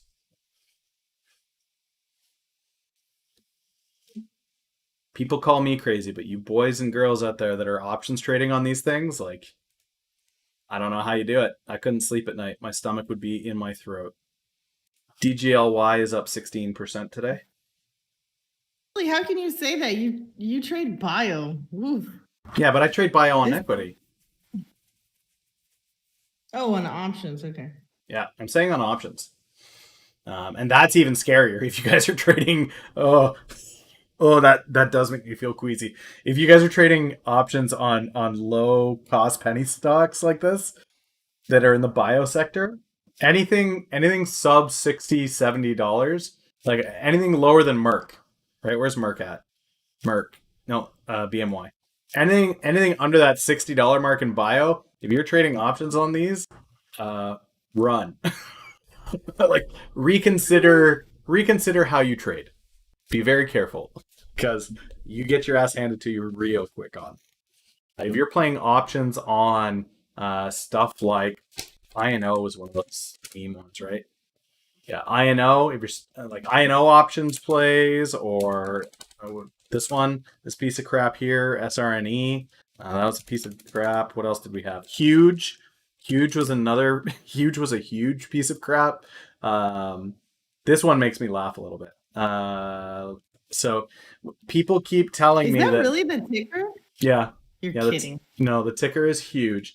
So what makes me laugh about stocks like this, guys, is people tell me, "Oh, you missed it. See, you're not that great at bio. You missed it. You didn't see this one coming."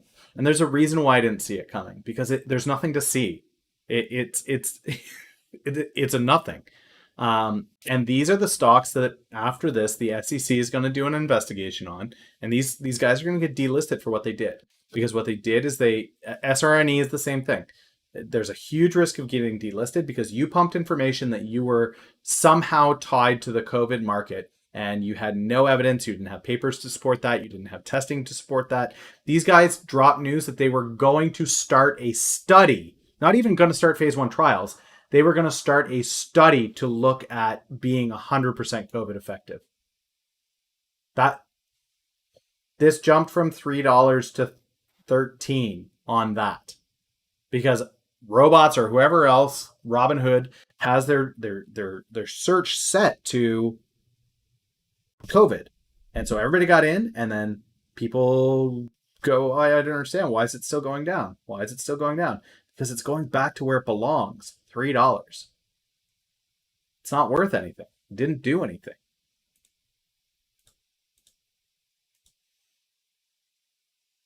It's like when Tesla says he's created a Neuralink. It's bullshit. Don't trade the bullshit, guys. Trade what you know. Do your due diligence.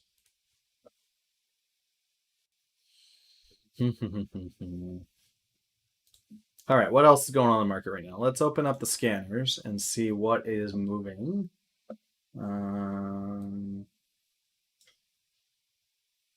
So Boeing up 8%. Beyond is up 5.7. Now Beyond is one that we had forecast would do well with a chicken shortage. They picked up a YMC contract, so Tyson again, that's on chicken. Zillow Group, that's on properties building up. There's a lot of stocks that we've talked about here. LVS is another one that we looked at.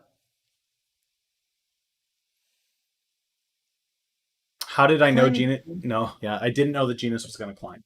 I knew that Genius. I didn't know anything about Genius until I looked into it on the spike, and then I knew that Genius was going to fall.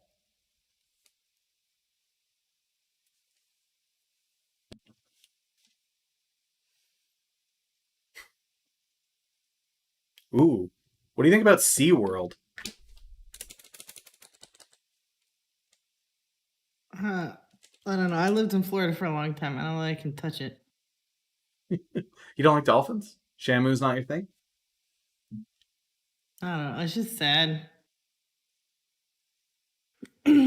Yes, I'm biased with certain things. Like I can't trade EA. I can't touch that thing with a 10-foot pole because EA has permanently pissed me off from changing the pay to play fucking strategy of the gaming industry, and it bothers me.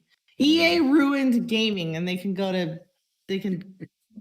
get fucked. See, I'm not the only one that does boomer rants, guys. I'm not the only one.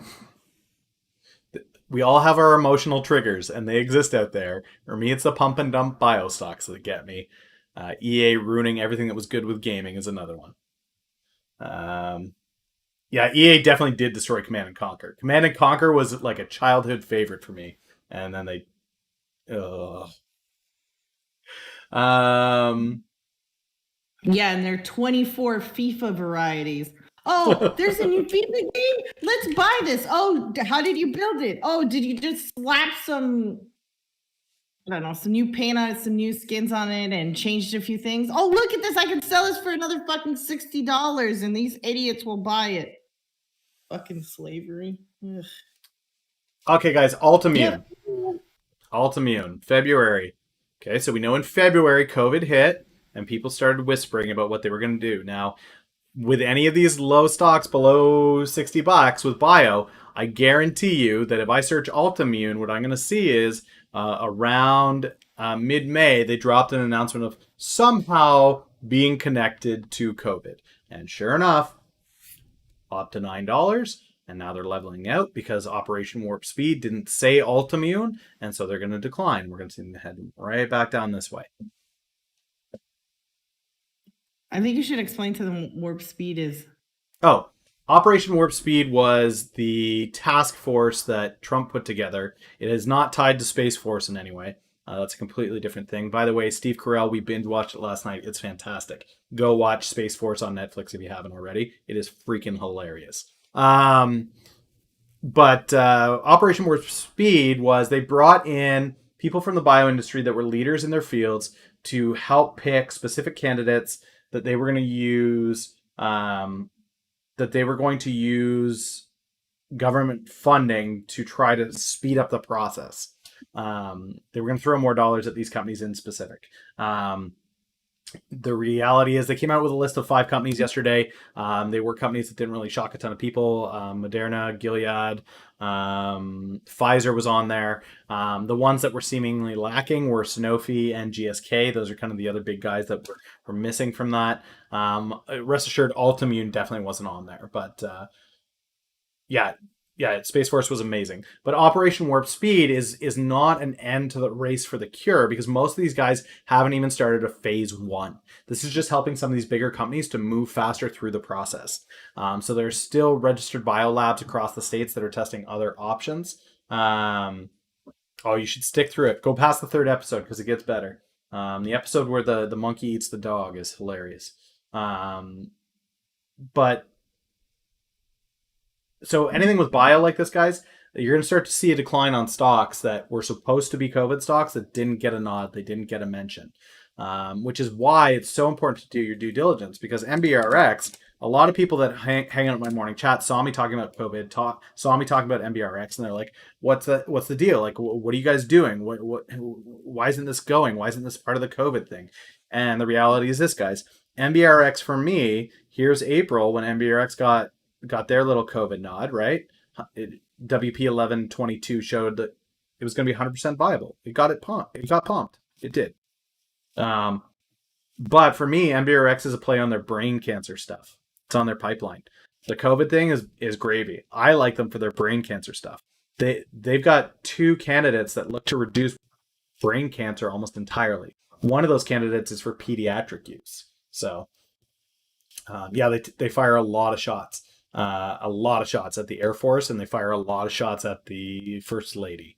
I don't know what their hate is for the First Lady, but they've got a serious hate for the First Lady. Yeah.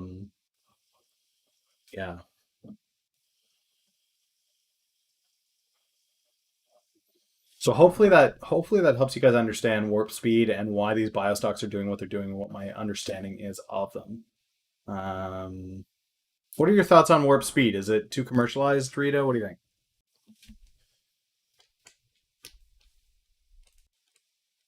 Say that again? Warp speed. Should we be tying medical approvals to government policy? Oh, God. Yeah. Just on the basis of that, the government shouldn't fuck with science. I mean, it was just like this thing with Remdesivir, whatever the fuck it's called. Yeah, Remdesivir. Remdesivir. Is that how you pronounce it? Remdesivir. Yep. So Gilead makes this drug called Remdesivir. Fuck, whatever. R. Huawei. I'll get there. It's okay. It's okay. Baby steps. Except I fell on my face. So, it has so many side effects. And they're touting it as this thing that's supposed to work in all situations. And you're like, okay, no, not really. And you're just listening to these people talk and you're like, oh my God. And so God knows what they're doing with the approval process. Millennial understands much more of that. But, or like chloroquine. Oh, hydroxychloroquine. We realize that it has hydroxychloroquine. We realized later, all these people came out and they're like, I see so many people from COVID, and then they're like, yeah, it has no effect. And the president's been on it for 6 months. Yeah, God. I think I'm really nervous about what in the next year, what we've let go and what we've sacrificed as far as medical safety. I'm really concerned about that. See, and that's good, guys, because that's exactly where you should be. The regulations that were in place at the FDA were there for public safety, so that we didn't speed drugs through that are going to kill people. We've cut through all of that red tape, and does that mean we can move faster? Yeah, but faster is not always better, especially when it comes to people's lives and medication. Two questions here that I definitely do want to touch on. When playing a $1 stock like this and getting charged $7 in, $7 out, seems like you would need to purchase a large amount to make it worth it. Yes. Yes. Um, so again, I'm transparent, guys. I don't mind sharing my holdings and where I'm at in position. So for me, you look at these dollar stocks, and typically I'm holding, ACRX. I've got 6,800 shares. MBRX I got 1,000. GameStop I've got 1,200. So typically I'm trying to trade in volumes of $1,000 or more, 1,000 shares or more. That way, if it moves $1, you make 1,000, right? And I mean, for the most part, it's true on the other side. I'll give you that. If it goes down $1, I lose 1,000. But either way, I try to take those positions of about 1,000 shares in these to capitalize on the movement. So I don't mind it $7 in if I'm holding $1,000 of a $1 share, because if it goes up $1, I make $1,000, and the $14 doesn't matter. If you're looking to get into bio, where should you start? Before you want to get into bio, guys, because I hear a lot of people say they want to get into bio, and then they join me for 2.5 hours in the morning, and they fall asleep in the first 20 minutes. So the first thing that you want to do is actually realize that doing due diligence on bio is like taking a fresh sheet of sandpaper and rubbing it over your eyes for 14 hours a day. Sorry. It just is. People talk about, oh man, I got to read SEC filings on tech companies, and oh, it's so boring and so tiresome. It's like whenever I hear people complaining about having to read SEC filings, it's like, bitch, please. I I not only do you have to do that same due diligence that you would do with those stocks in the other sectors, you also have to read these medical reports. And the medical reports, let me tell you, are absolutely no fun. There's nothing fun about reading medical studies, and that's what needs to happen. A couple of tools that you want to look at for sure if you are going to be looking at bio is understanding the bio calendar. That's going to be a big one. The other tool that you want to be able to use is, I mean, the SEC website, guys, is huge, and it amazes me, regardless of sector. You use this too, right, Rita? Sorry, I was reading chat. Use what? Filing? Yes, Edgar? Yeah. yeah, Edgar. You guys should be using Edgar. If you're not using Edgar, if you've never heard of this and you currently are in the market, you might want to consider doing this. So the fantastic thing about this is it really limits where you've got to go looking. So ACRX, for example, I can pull this up. Here's all their 8Ks. When you see 8K, this means that they've got a communication that they put out. There's prospectus and communications here. 10Q is their quarterly report. All of this information that's here, guys, is available to you. And the beautiful thing is like, okay, so I know on the 29th of May, there was an 8K filed. 8K document. I can open it up. I can look at it. Okay, so what was the announcement from ACRX? ACRX came out and they said, okay, well, this has something to do with their merger agreement with whatever. Okay, Tetraphase, ACRX, there's a new offer made, yada, yada, yada. That's all this is. Okay, great. Now I know what it is. There are some of these, though, that come out and are about the medical reports. They're dropping news about a medical study, or they're dropping something of that nature. The other tool that I use, guys, that I find extremely useful is Feeder. Feeder? Yeah. Hold on, I'll show you. So feeder.co is the. While you're looking that up, Sad Bunny, he has VODs on his channel. You can go see what he does in the mornings. Yep, there's VODs from every single morning, whether on YouTube or Twitch. They're there. Um, Spy is dying. Well, I want to show you guys this. Spy will bounce back. It'll be fine. I'm not too worried about the Spy. So, guys, this is Feeder. And what Feeder does is it's an RSS feed reader. And what that is, people be like, so who cares? RSS feed. That's not a big deal, right? Well, isn't it? What I try to do is use Google to keep me in the loop. Google does a better job searching than I ever could by trying to type in keywords over and over and over again. So what I do is I go to Google and let's pick one that I don't have a feeder thing set up for yet. So genus. I don't have one set up for genus yet. So type genus into Google, head over to news, okay? You scroll all the way down to the bottom of the page and you'll see this little button that says create alert, okay? Click that, go into options. As it happens, I want all the news on this in English from the US, all the results, and I want it sent to my to an RSS feed. This will create a custom RSS feed that pulls from Google everything that gets added into Google's search algorithm. Everything will come into this. All I do is click the RSS feed, and this feeder tool allows me to subscribe to this. And now you guys probably can't see this when I click it because there's extension protection. But what it does is it creates a drop-down list, and it shows me that search, and it allows me.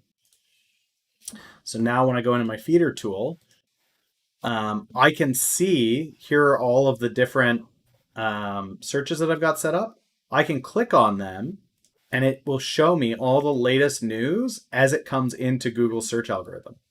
So instead of me constantly having to search and keep an eye on,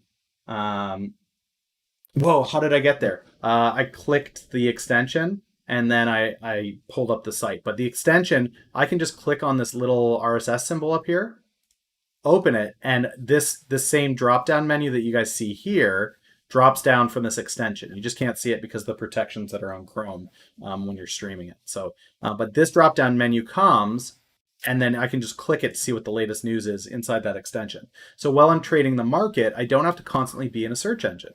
I can just keep an eye on this up here, and whenever a new number pops in, I open it up to see, okay, what's new, and I just go and see what the news is. I let Google do all the heavy lifting for me. So if you're going to trade bio, I would highly recommend you do that because as FDA approvals come in, as news comes in, you want to be the first one there. It is badass, and the tool does have a fee.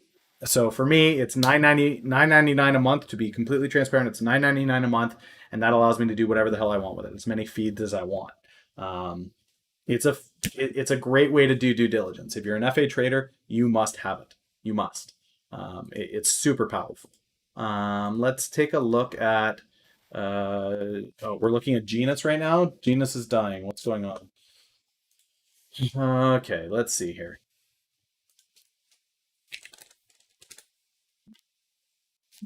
I mean, like I was saying last night, genus. Okay, guys. So on a macroeconomic basis, going into Q3, Q4, and Q1 of 2021, cash is going to be king. Why do I say that? Because we're going to have a lot of stress on balance sheets, right?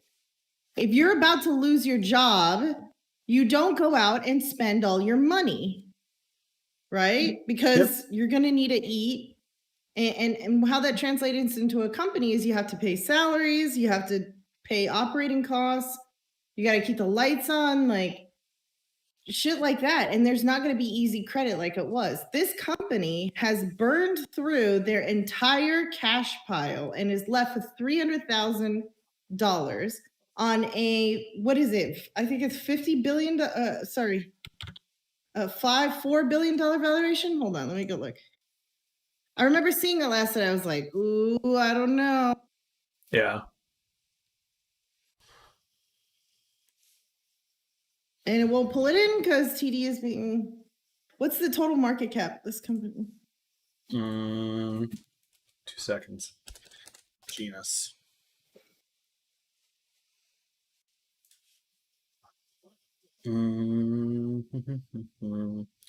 Market cap is 420 million. thought it was bigger than that. That's Nope. still 300,000. That's all you got. Yeah. 420, well, 417. But I'll round up. 420 million is the market cap on this thing. So guys, this morning when everybody was in here, it was like, Genus, look at Genus, it's going to the moon. You'll remember that my response to that was meh. And then everybody lost their crap when it got halted down at 7. My response still was meh. Because if you are trading the stock, the due diligence that I had back here when it was at 6 is that this is a $8 to $9 stock in a year. Even now that it's down at 5, I don't care about that. Because in reality, if I open up this handy dandy little, where's the drawing thing? Single line. Here's where we were 2 days ago. Here's where we are now. This is a win. Like, in my book, guys, this is a win. And I'm still just shrugging it off like, meh. If you got in at $5, great. It's at $5.50. If you got in at $11, you didn't do your due diligence and you bit the biscuit. Like, it's that simple. But people losing their minds over this price movement. If you got into Genus and you're losing your mind on this, it's because you didn't do your due diligence, and that's what scares me. LK. So thoughts on LK for the long run? LK is a Chinese company that has committed fraud. They think that they rooted it out by firing 2 people, but that's not the case. There is no law in China that you can litigate against a Chinese-owned company for defrauding a foreign market. Doesn't exist. In fact, if you are, you're having whiskey with the boys afterwards, the CEO of LK that just got his wrist tapped for what he did, he's bragging up what he did. He's like, ha ha ha, Americans, I defrauded them. That's exactly what's going on. Like they do not care about defrauding America. The American market is dumb enough to buy into them. They're dumb enough to buy into them. I would never go near LK. It's not running free without repercussion. It's running free on ignorance and stupidity. And for those that get burned on it, you get burned on it. I, for one, for when people come and ask about LK and they're coming at it from a place of I saw it on Robinhood or I heard about it or people were talking about it, I'm not upset with you guys at all. Like, that's fine. The next step after you hear something, though, is to dig a little deeper. The second I dig into a company and I find that the CEO and the CFO are complicit in fraud, I don't touch it. I remove it from my watch list, and anybody in the future that comes and asks me about it, I tell them I wouldn't go near it with your portfolio. If I could trade your money, I wouldn't touch it. That's not financial advice. That's just my opinion. So, yeah. MFA shot up to 216. So here's another thing that comes up often with equity plays, guys. So I got out.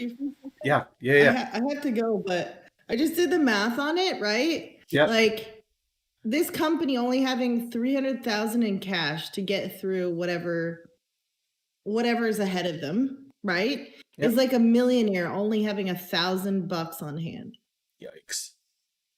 Like, that's what I'm saying. Like, I wanted to put it in terms that people can understand, right? Like, a millionaire, if they know they're going into a fucking storm, they don't have $1,000 in their pocket and that's it. Like, I don't know. It's unless he just knows something that he's gonna get. I don't know. It screams mismanagement right now. I don't know. Yep. Same page for sure. All right. Let me know when you're gonna go live because I'll raid you. All right. But let me know. Peace out. Later. View options. No. Tools and markers. Remove markers. Tools and markers.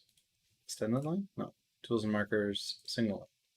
Okay. So here it is. People are asking about MFA. I got out at $1.95. I'm happy with that. I made gains. Did I make as much as I could have? Absolutely not. I didn't.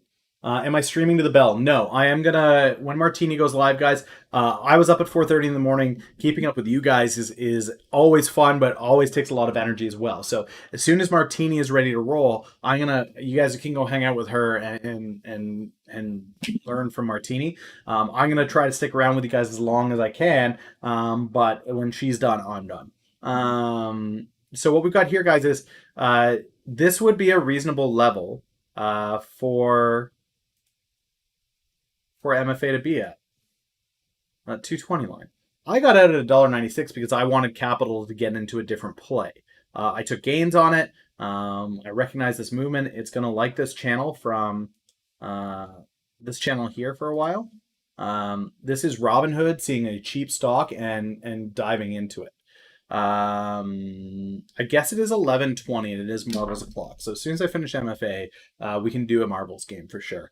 So yeah, 217 up to 220, great. But I do see this coming back down, and I think it'll drop back down to around the 180 mark, and then it'll go back up again. I don't think MFA is going to roll until we know that they're out of forbearance. This is Robinhood piling in. It's great that it moved up. I won on it. It's a win. That goes in the win column, and I take it off of my watch list as soon as I take that win. That's it.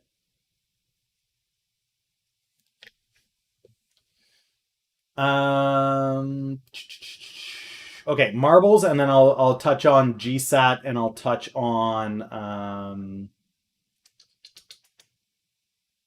GSAT, and I will touch on whatever the other thing that I said was I was going to do. My brain's going out the window here. So marbles, we go here. Okay. See final results. Great. Okay. Race menu. Fender Dude, thank you for the follow. W007, thank you for the follow. Guys, everybody who's following, thank you so much. I'm not used to trying to keep up with that, so I am trying to do my best. Should we try new vertical city?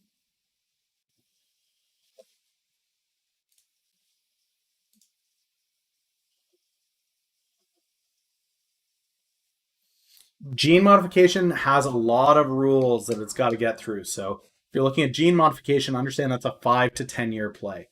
I will touch on due diligence as well, Master Cobra. Guys, whoever wins gets to time out whoever they want, except for a mod. So time out whoever you want for the winner. Everybody get in, get in, get in. I'll give this a minute here, and then we will get going.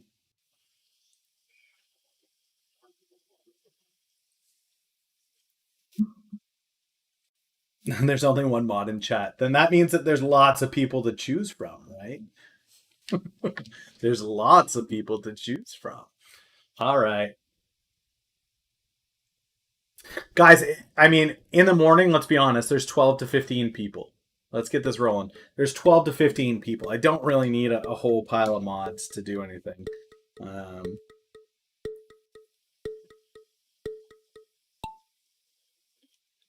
Here we go. All right, we got Gossfather in the lead. Nixter wants a piece. Oh man, look at this. Look at this. Okay, we're going into the tunnel here. Tunnel cam. Here we go around the track. Who's in the lead? AP Try 3 got the lead. Leader of the pack. There's a couple behind him. Doesn't have a ton of room to go here. Round and round we go. Where we stop, nobody knows. We're going down this tube now. Whoa, that makes me dizzy. I want out. I want out. Let me out. All right. Headed down here. Looks like we're going to break through this pipe here. Still going. Still going. Wow, this is intense. Look at this thing. Somebody went to some serious efforts building this. We're in the spinny tunnel thing. We're going to go down here into another pipe. Oh, and that's the end. That's the end right here. We're coming towards it. Here they come down the track. Who's it going to be? Gossfather in the lead. Sport CDC. Who's going to get it? Gossfather. What? Gossfather with the win. It's rigged. It's rigged. All right. Who's it going to be? Who's the timeout?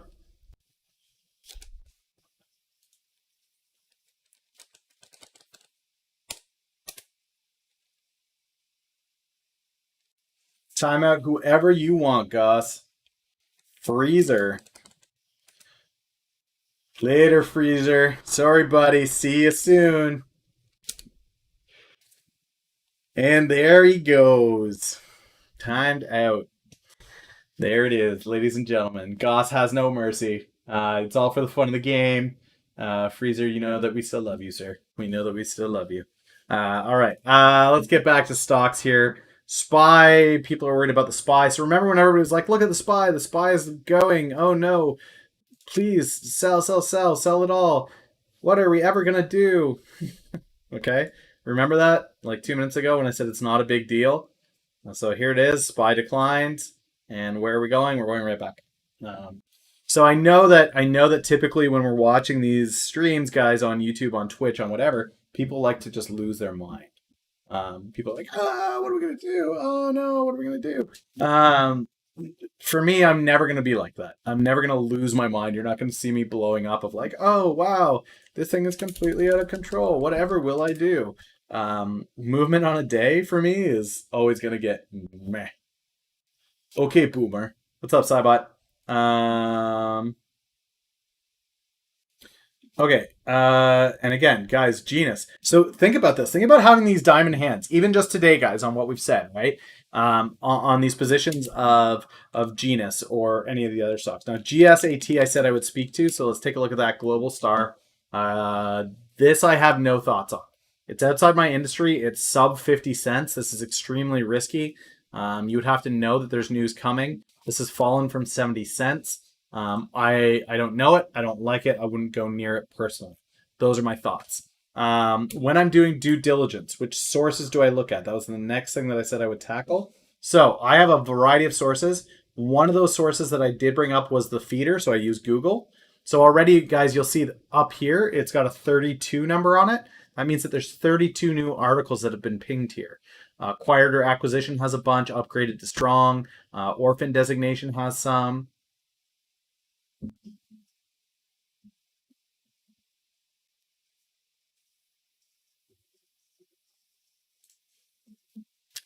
So this news popped on Pharma Essentia Corporation.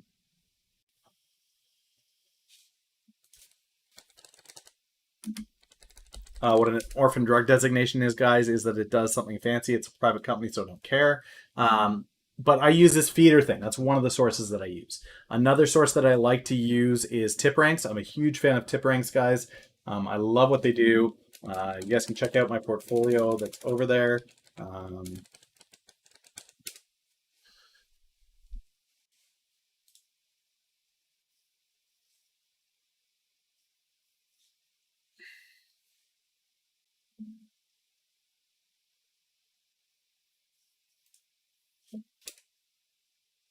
Mm, that's not what I wanted. I wanted MFA. MFA 0. Remove.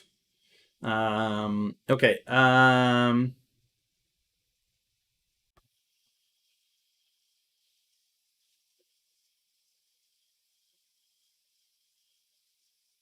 What was I saying? Oh yeah, tip ranks. I like tip ranks for news, analyst insights, guys. So if I wanted to look up something like GME or Genus or whatever, I want to see what the different analysts have this priced at.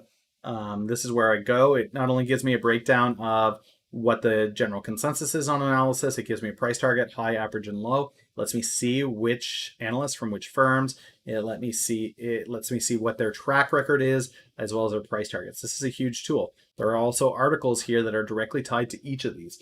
It's huge. So the CEO of Genus, guys, has ties to Disney, which is what the rumor is.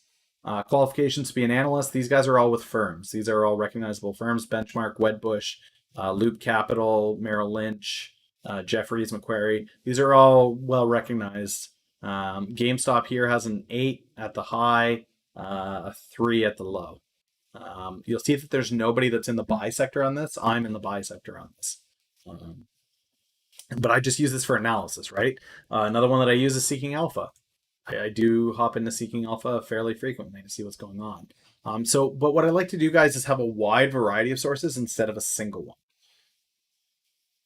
one. So with ACRX, it was added to the national stockpile. And what the national stockpile is, it's a strategic holding of medical supplies. So when something like COVID happens, you want to have stuff like masks, ventilators, that kind of stuff, and that's what this stockpile is for.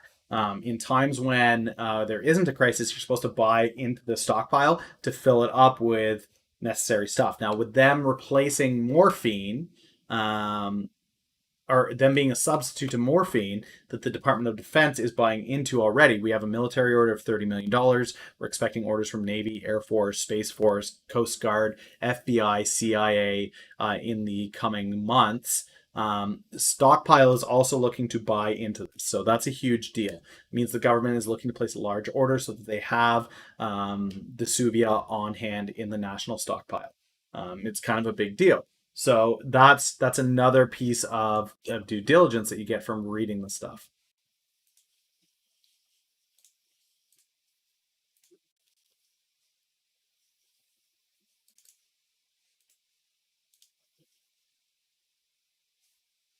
Just checking out the Twitter, seeing what's going on. Um, I definitely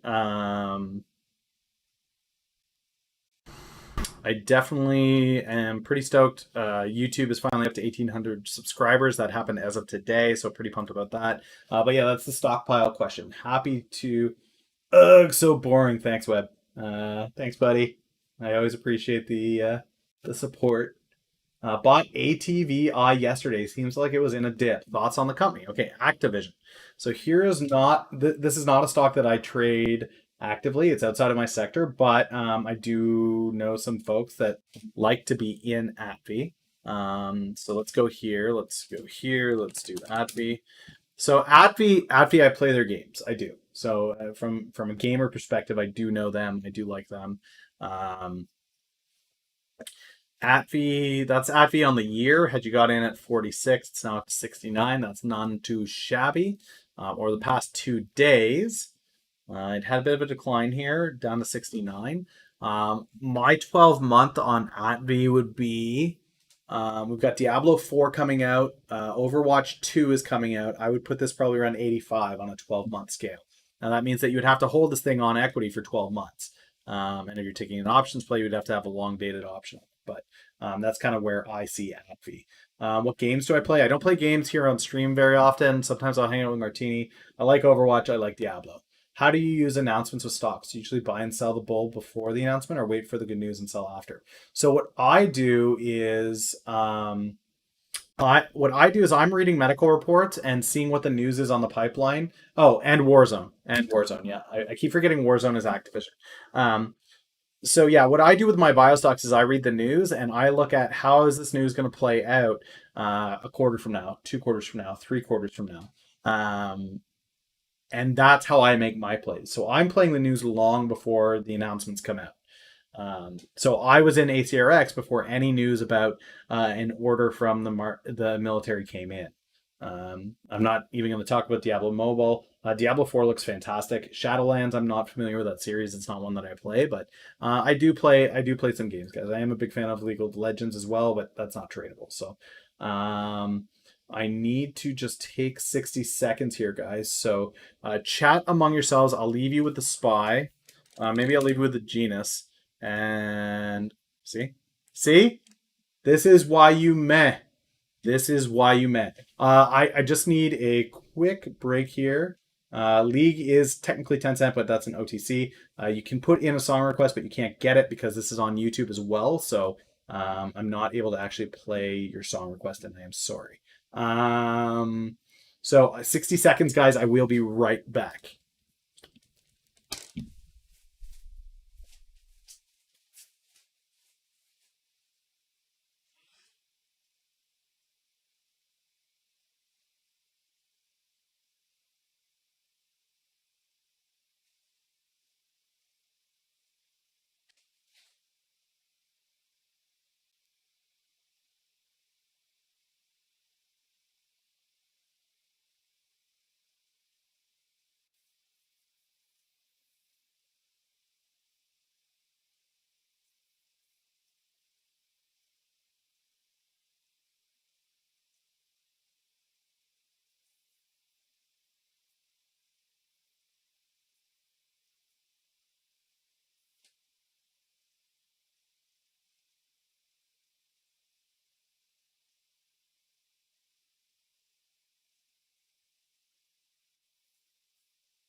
Okay, guys, sorry about that. Let's go back to it. I am back. What are we talking about? What do we want to know? Any thoughts on Sony with the announcement of the PS5? My play on the PS5 and Xbox is GameStop. I like that better. Um,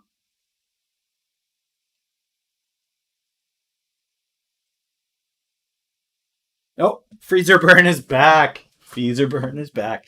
And see, Godfather and Freezer Burn are still getting along, so that's fantastic. So we started today with people asking about Genus, and I gave it the 8 to 9 mark. Right? Um,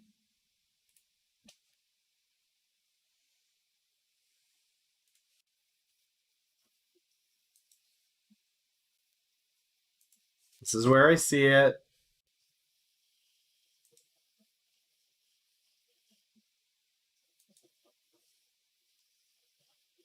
Somewhere in there. Okay, that 8 to 9 channel here. This is where we're watching. Um, People lost their minds when it went up to 11, and it was meh. Then it dropped back down to $4, and my response was meh. And there.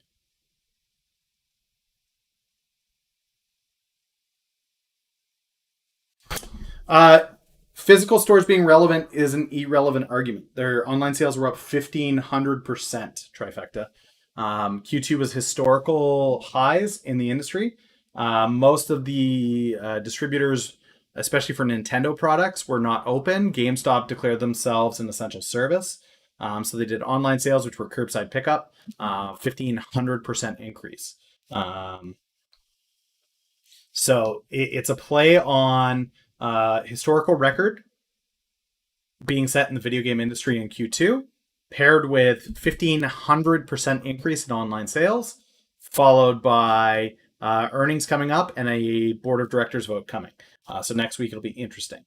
Love it or hate it, the essential service move was genius.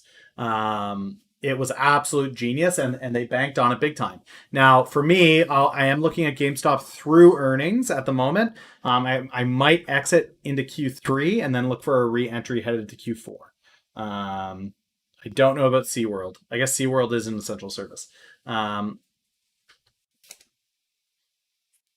don't. I'm live streaming because Stocky wasn't able to. Um, I am hungry though. Trying to juggle a lot of things at once. So Don't worry about me. Yeah, I'll be fine. That's okay. But deal with things as they come. Okay, sorry. Okay, and let's go back to it. Oh, come on. I thought I muted the mic. Seriously, I didn't mute the mic. I gotta set up that hotkey. Man, it's a good thing I didn't say anything embarrassing there. Like, I love my wife and she's awesome. No, but seriously, I love my wife and she's awesome. Any lady that can take care of 8 kids and not lose her mind is phenomenal. Absolutely love that lady. She's the only reason I can do what I do. Much wife hype, much love. Okay, so where were we? I got lost. GameStop. Yeah, 8 kids, 8 little bambinos. I guess 6 bambinas and 2 little bambinos. So GameStop. How's it doing today? Yeah, this is fine. This is fine. It's doing just fine, trucking away. To leave the poor woman alone. Yeah. So ACRX is up a little today. GME is up a little today. Looks like my mark of WTRH was fine where it was. I will probably look to buy another 800 at $1.99.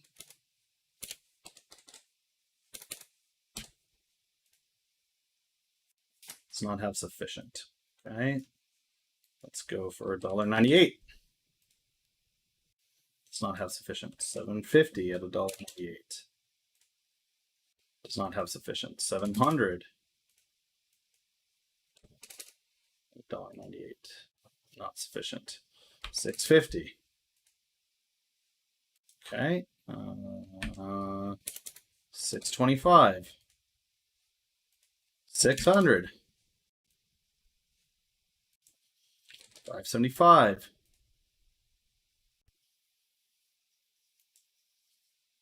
400. 375. Okay, 350.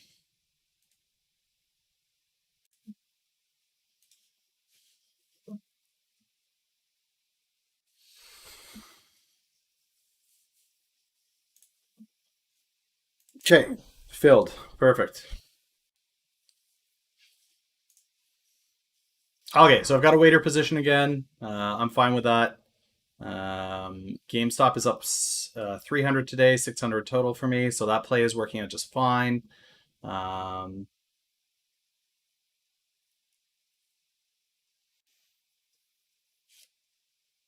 the maths are hard, yeah. That's why I just keep trucking at it, right? Keep going. So yeah, I've got my waiter position now. What I want to do is set an alert on waiter. I really like waiter. I mean, you guys are gonna think I'm nutty here, but I want this to be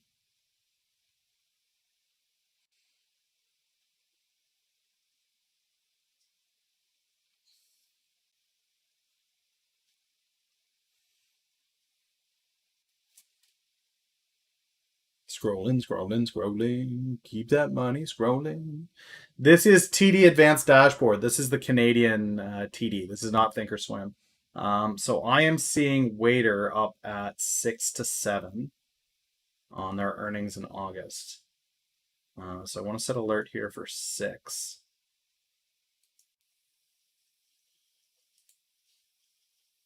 Add alert.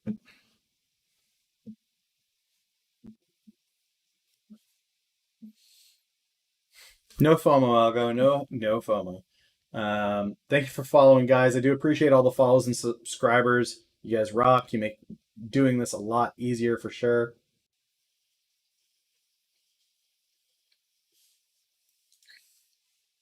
Waiter's a big deal, guys. I don't know what to say. That it declines is great. I love that it's at $2. It was really nice of it for it to go down like that for me. Show us the guns. No. So there's no negative news on Waiter. This is literally people piling out of this from Robinhood, which is like, fine, later, bye, bye bye.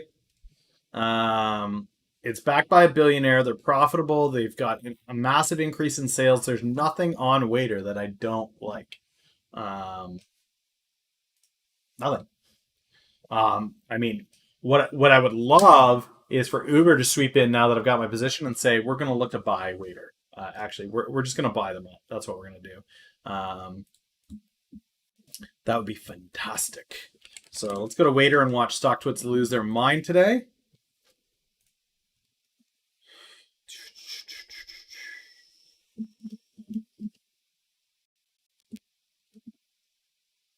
Puking out weak hands.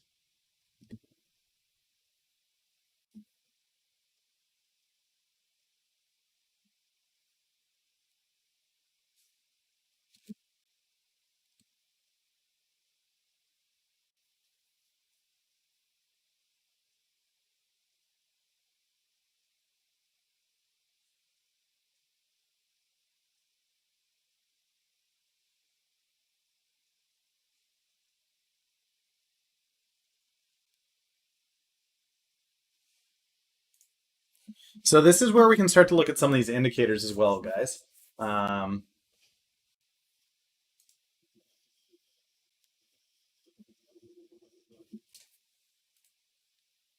yeah, I didn't take TD down. I was just trying to see if there was any news.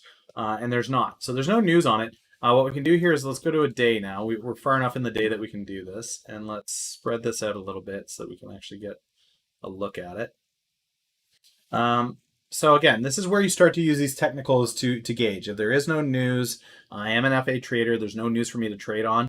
Is this movement rational or irrational? And you have to understand, now I'm gauging the market psychology. I'm not even looking at the technicals. I'm trying to understand what the market is thinking on this. So there's no news. Why is it declining? Why did it drop like that? Well, it had two massive volume exits, but other than that, there's nothing. Here are the SMAs. This is your 38-day, 38 SMA. This is your 100. This is your 200. Okay, so I mean, it's going to move back up to around these lines.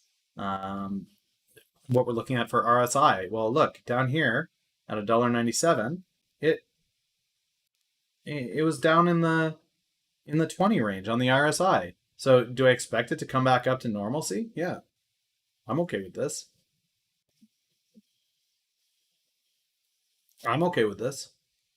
I would love for it to stay at this level into next week so I can take the money that's in GameStop and move it over into Wader at this price.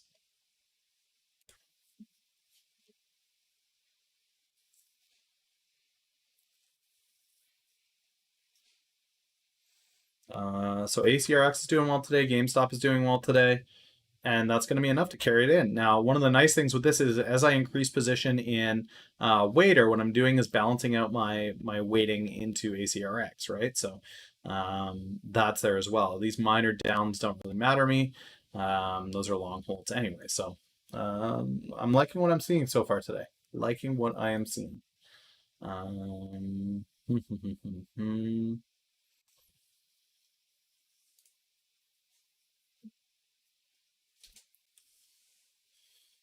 Brew doesn't ever move. Trying to think of different beer stocks you could look at. Brew may not move, but what about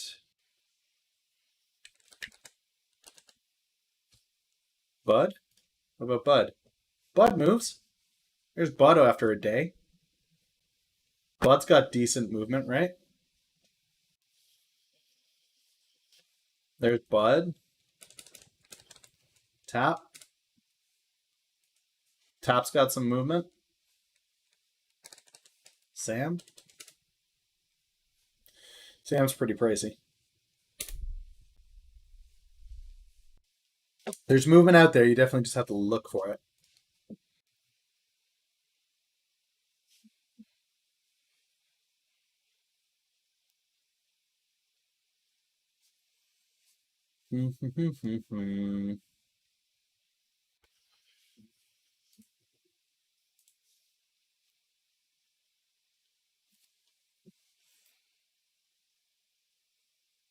All right. What are we looking at here? Let's go back and take a look at the watch list DLGY. How's DLGY performing today? So again, 12% gain on DLGY today. This is one of the ones that I was looking at. I had brought it up in Stock Guys Morning Call. DGLY was here around the 175 on the open. Currently around $1.90. Like that's solid. That's good gains today. For those of you that got into this play at $1.75 on the open, or even bought in maybe a little bit lower at the $1.67 or $1.68, it looks pretty good, right? How long have I been doing this? Active day trading since January. Actively day trading since January. Started with a $3,000 portfolio. Current value of the portfolio is 23,000. Total book cost is 30 grand. So I've bought in 30 grand. I've got $23,000, or total market value is 26,000. So it's worth just shy of $27,000. So 3 grand to 27,000 in 6 months. So it's going well. Pretty happy with it. Pretty happy with that growth, especially that it's happening on long equity, right? Okay, I'm gonna just see what's happening on. See if there's any other big movers today. UAL and Save are both up. AAL is up. So the entire airlines industry is up, guys.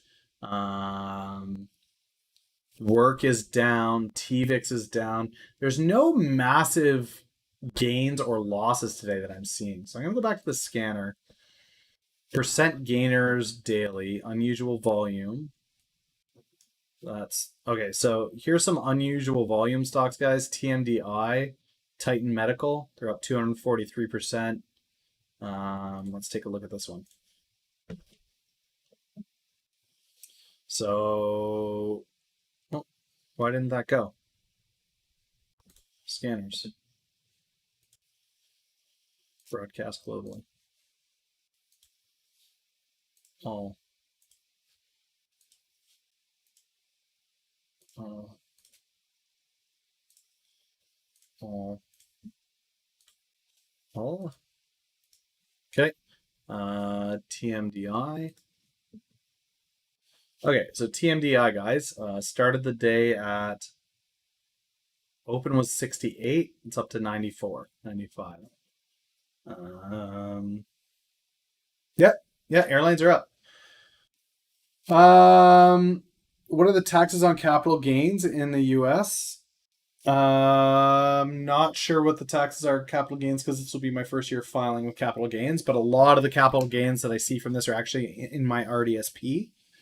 So my registered disability savings plan. So they will be outside of taxation until I take them out. I will also be making my complete RSP donation on my earnings from the year. So whatever comes in, I will be paying tax on, but it will not be as significant as some might have to bear.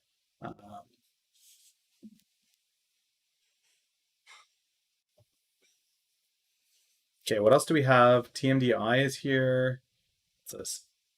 Vislink is up 200%. Express is up 200%.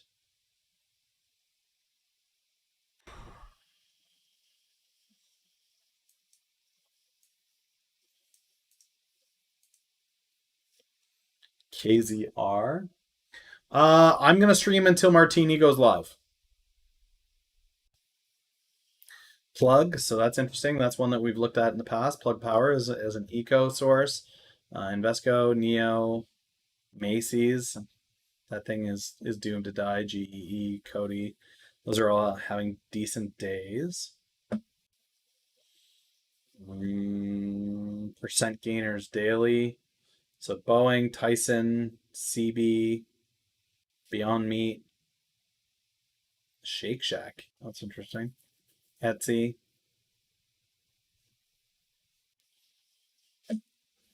All kinds of different stuff here, guys. Feel free to keep shouting out stocks, guys. If there's anything that you're looking at, anything you want me to take a look at, I'm happy to do that. I know Martini did say that she was considering going live sooner, so just gonna check with her. I'll send her a message real quick.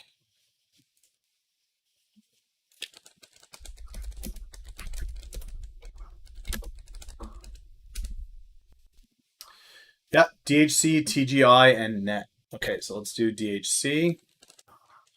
Diversified Healthcare Ordinance. That's today. Let's look at 10 days.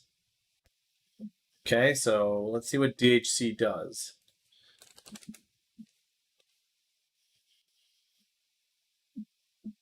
See ordinance.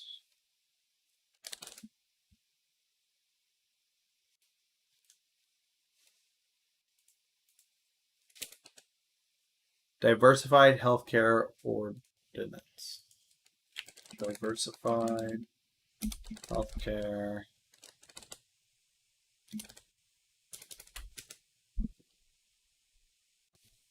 Okay, it's a trust. It's an REIT in the healthcare sector. Okay, so REIT. Hospitals are probably a safer REIT to be in for sure. I can definitely take a look at net after. So with DHC guys, it is an REIT in the medical industry. This is providing a safer place for sure than some retail sectors would offer. To see it back up at 7 to 8 in 12 months, that would probably be where the place that I'm looking at on that one. As far as TGI goes, Triumph Group down to $9. TGI.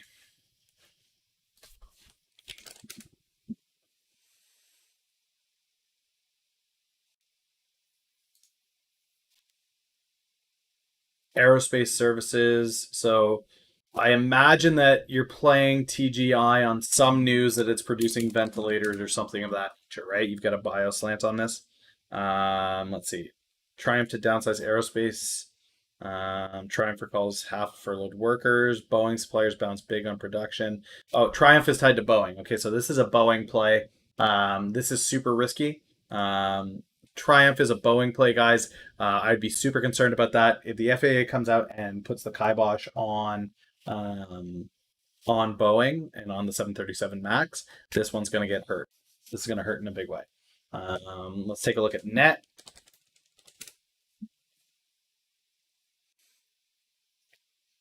Okay, this is 6 months. Let's take a look at the day.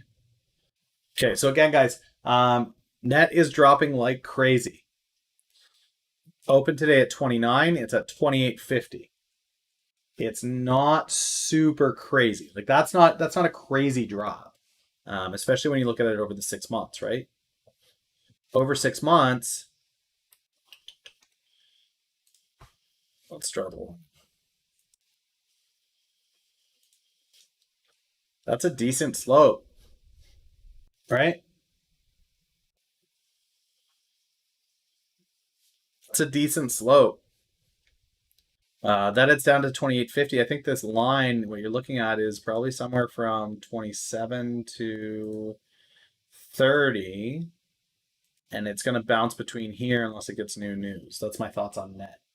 But again, this is 6 to 12 months out that you're looking at this play, and this will stay here unless new news comes.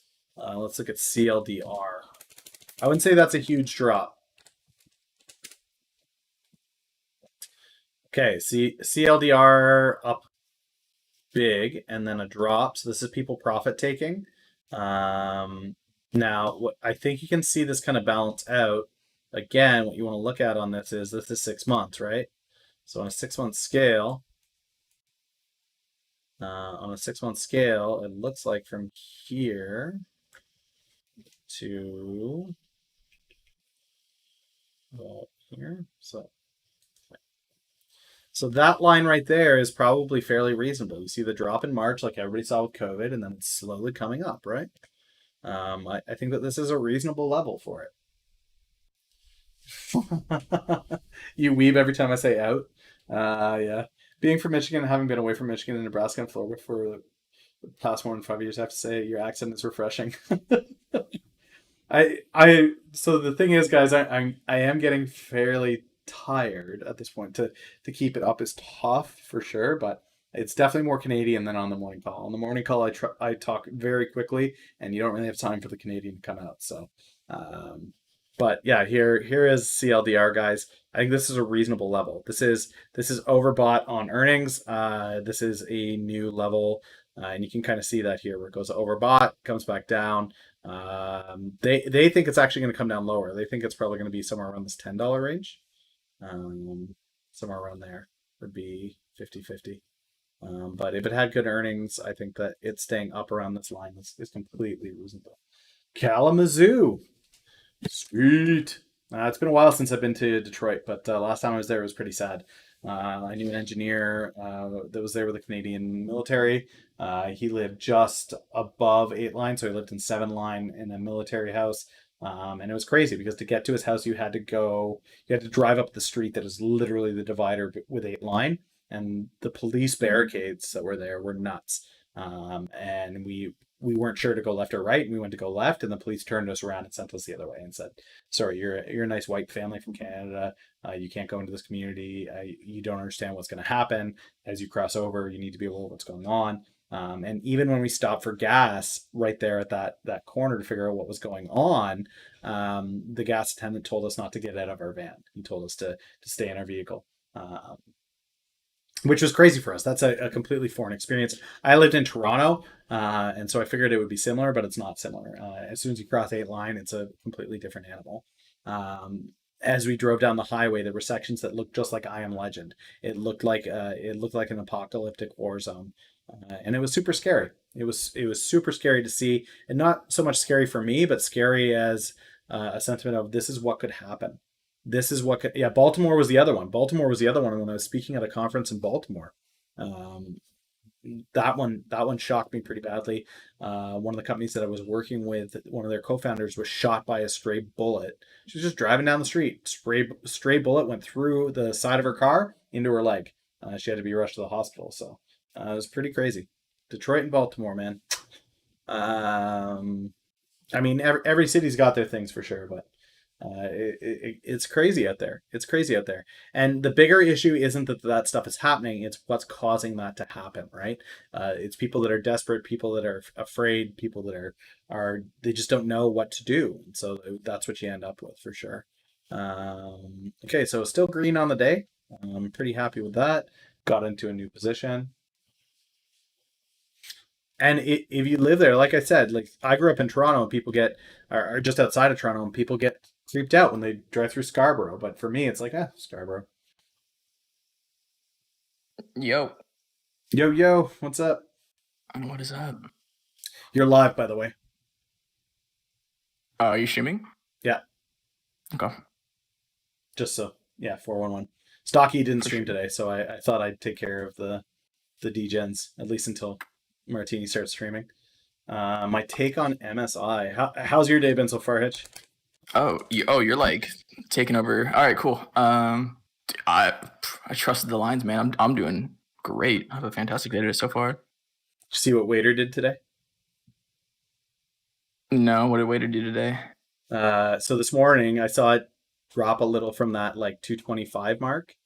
It's like, Yeah. ooh, are you gonna go back down to $2 for me and give me entry?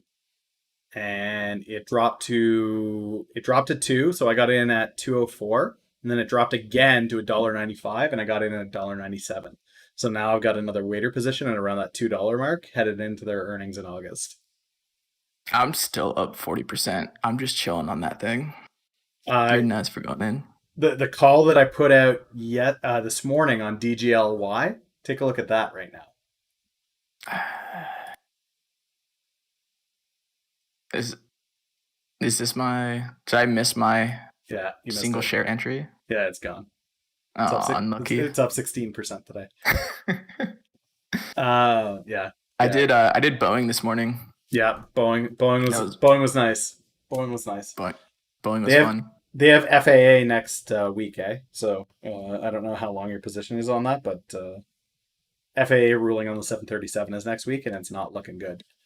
No, Boeing. I just trusted the lines. It was coming up to a resistance line, and so I just once it started getting near that thing and it lost a little bit of momentum, I threw a put out on it and then just died. It was like $100 in like 2 minutes. Yeah. Guys, Hitch is far more of a technical trader than I ever will be. Yes, you do see lines on my charts, but I don't really use them. They're just there for show, so people think that I'm an actual stock trader. True. MSI, Motorola. I don't like Motorola. I never have liked Motorola. I wouldn't be buying into any hardware company as far as telecommunications is concerned. For me, the one that I like in the telecommunications sector is T-Mobile headed into 5G. This is the one that I would be looking at. On the 12-month for T-Mobile, where it's at right now, I think is a new level at the 100. I could see it going as high as 150, depending on what happens with the bill post-election and 5G. I think that T-Mobile could be a stock that's up around 150 in 12 months, which is extremely, extremely bullish, but I think it's possible. 5G is going to be a big beast. Yeah. Do you see the new stimulus that they're talking about right now? Yeah, but it's just a small business, right? It has nothing to do with the wish list. I don't know. I don't think they've talked about it yet. It's the new trillion. It's a new $1 trillion that Trump's gonna talk about next week. Yeah, it's more. Round. Yeah, it's more about small business. He's going to cut the USPS from it. He's going to cut the pot from it. He's going to cut all of the nonsense and filler, and he's going to put in more small business assistance and more payroll assistance. I think that's what we can expect to see to come from that. And again, the House won't approve it, so it'll be a back and forth. But he needs to throw something out there from the Republican side to say, look, we put out a bill too that actually cares for the people instead of paying the USPS $25 billion.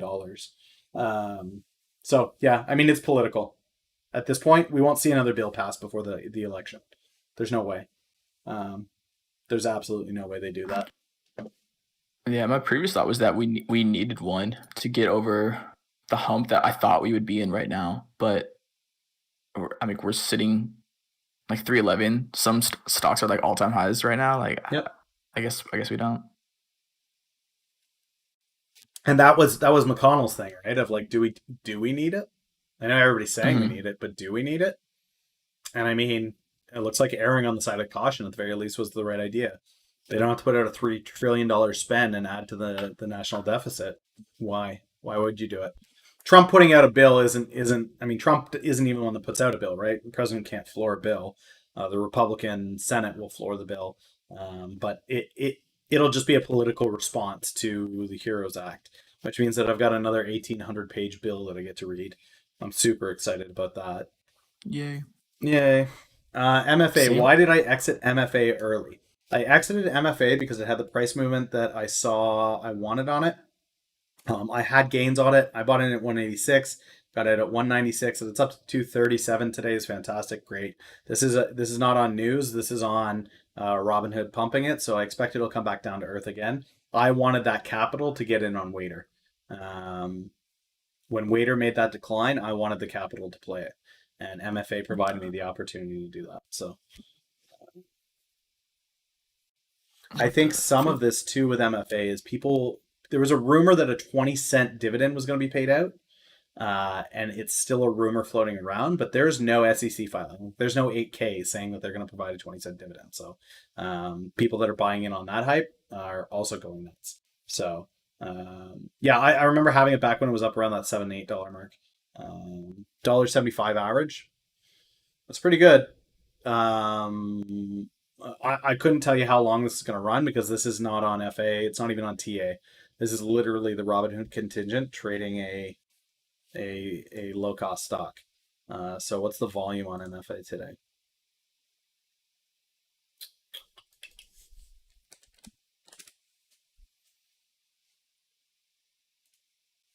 Yeah, 22 million.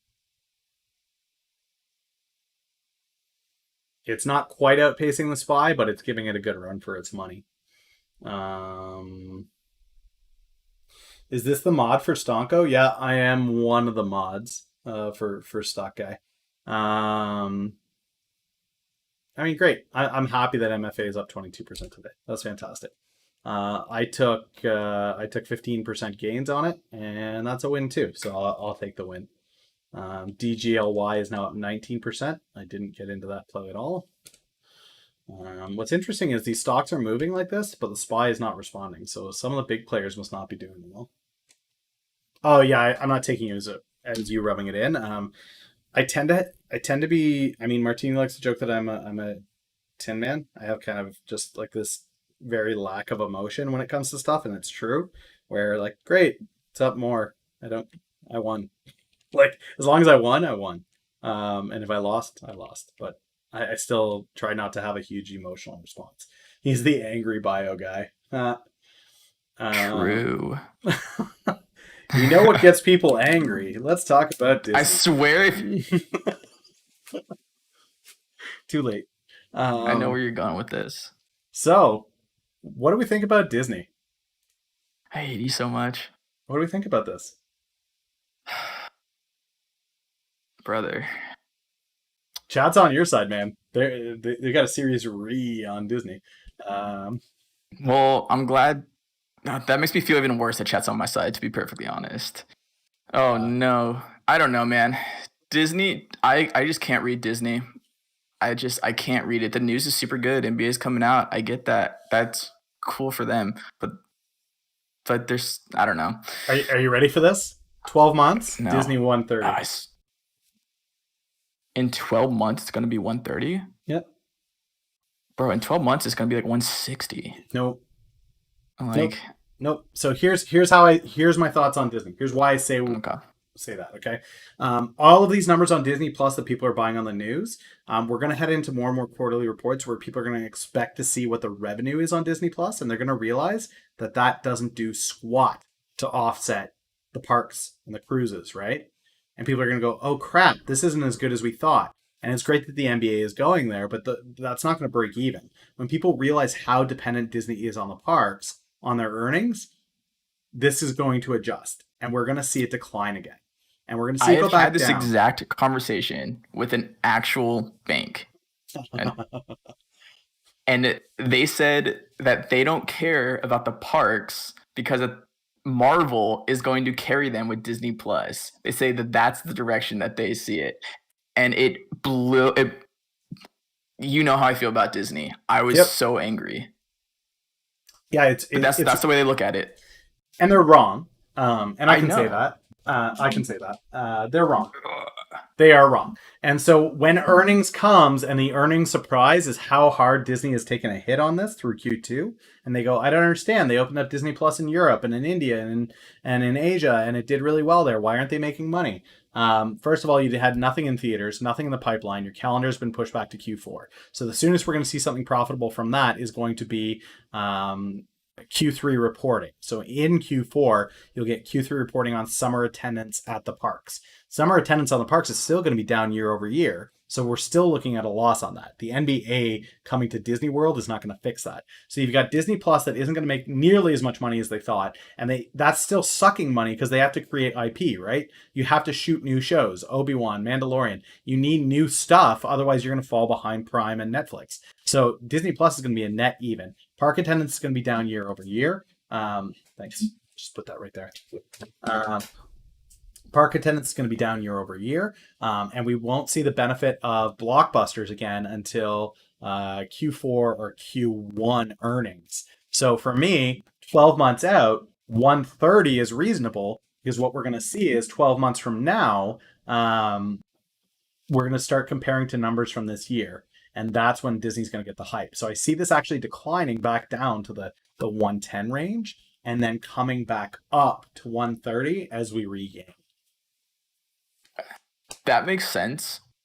If like Disney acted like a regular stock. I just think Disney's a mini hype stock.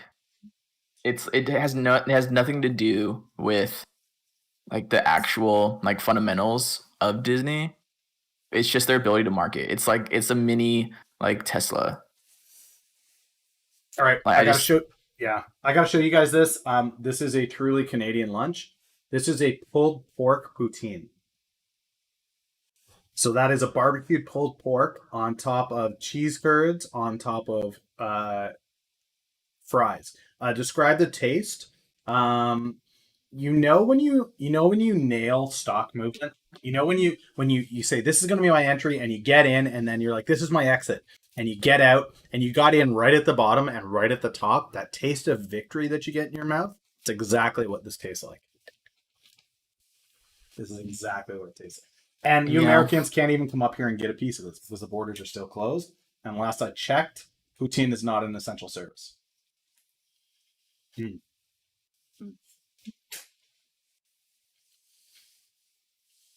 Where's Martini at? She went off to do something. She's got to get ready for her stream too. She's going to start a little bit early. She's going to probably start in about 20 minutes. So, whenever she's ready to go, I'm going to raid her, eat this delicious lunch, and then go be a memer in her chat. I've been super serious all day anyway. Wow, big change for you. Yeah, right? Broke 1,800 subscribers on YouTube today. Nice. Yep. Now that thing is growing like a beast. Absolute beast. Nice, okay, what else are we watching here, guys? What are we... Nicola. Did you see Nicola today? No. This is that... I don't want to look at Nicola. So it's doing... It is doing exactly what we said it was going to do. So it fell like a bird from the sky. 38 all the way down to 32, and it got halted. And then after the halt, it came back up. And now after market or tomorrow morning, we're going to get the share offering, and we get to watch the roller coaster. We get to watch it dive for the ground. Yeah, you got to go to Quebec to get really great poutine. I'm right on the border with Quebec, so I'm pretty darn close. And this is Fry Stand Poutine. Never, ever, guys, go to a restaurant and order poutine. You want to find that like greasy spoon in the wall food truck on the street corner somewhere. That's where you go for poutine. If you are on the Nicola roller coaster on the way up, you may want to jump off. My due diligence, anyways. Make your own decisions. Do your own due diligence, of course. The problem with Hockey Stadium poutine is they charge you triple for the same. Just find a chip wagon on the way in, and you'll get it better. Yeah, if you guys are in Nicola right now, they need $3 trillion ASAP.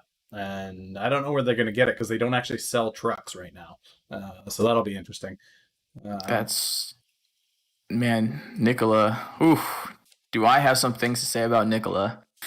Well, you go ahead because I'm going to eat this deliciousness.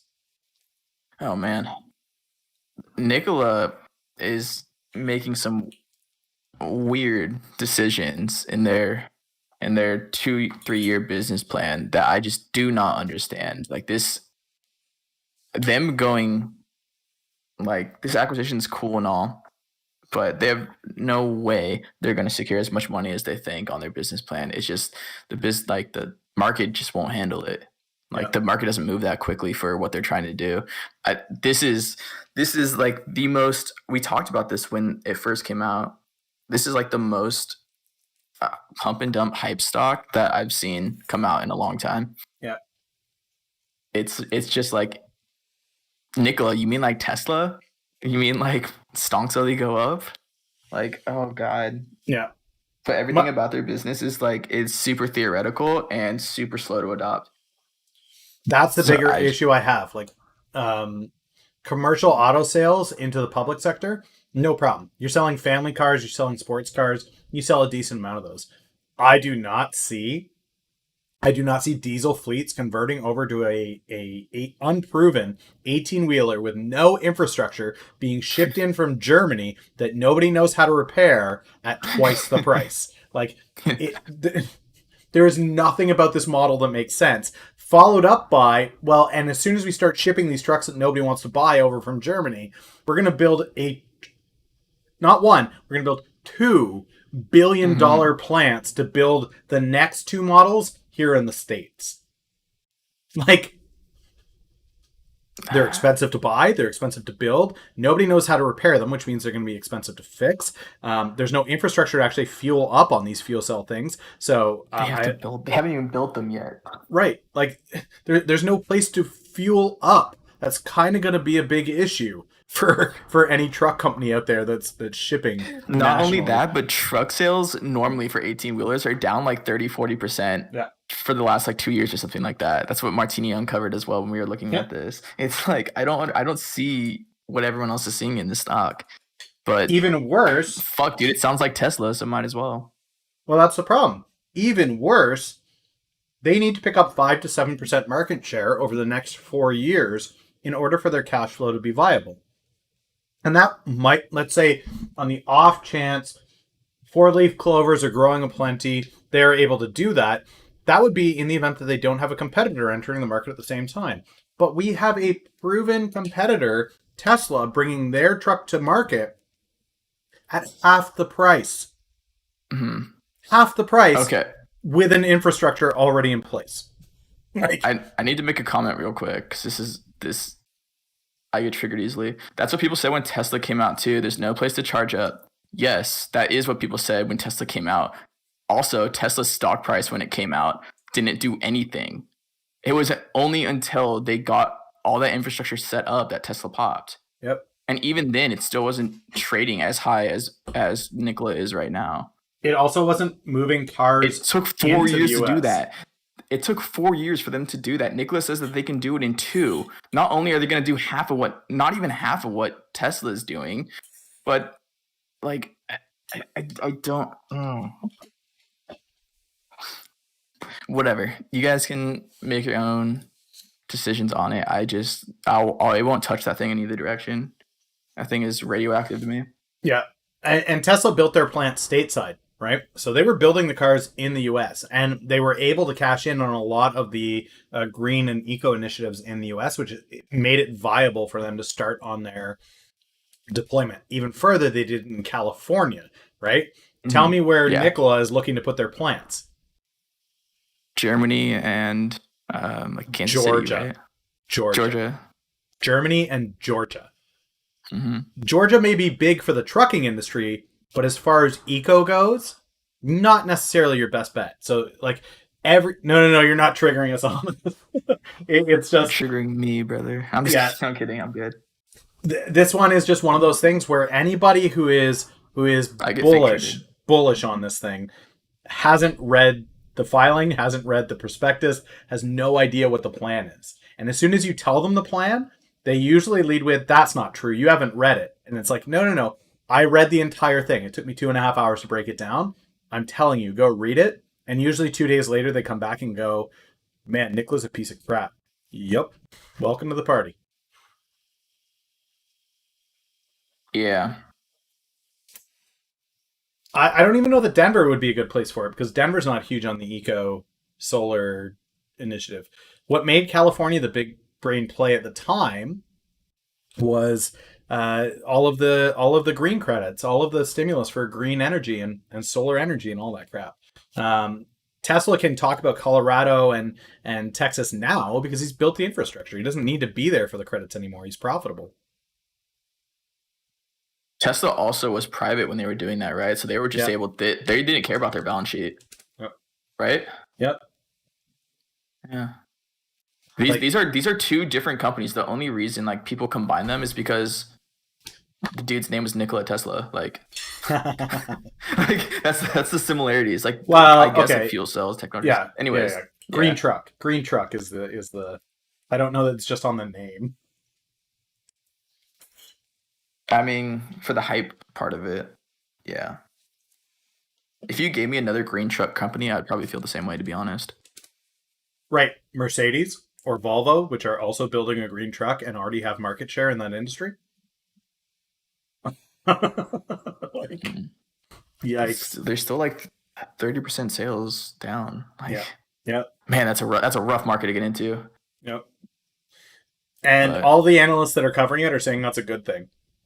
Yeah, because it's a tough market right now, there's going to be a lot of innovation. And I'm like, you guys are, you're so I agree with that out sentiment. to lunch. Yeah, but you're so out to lunch.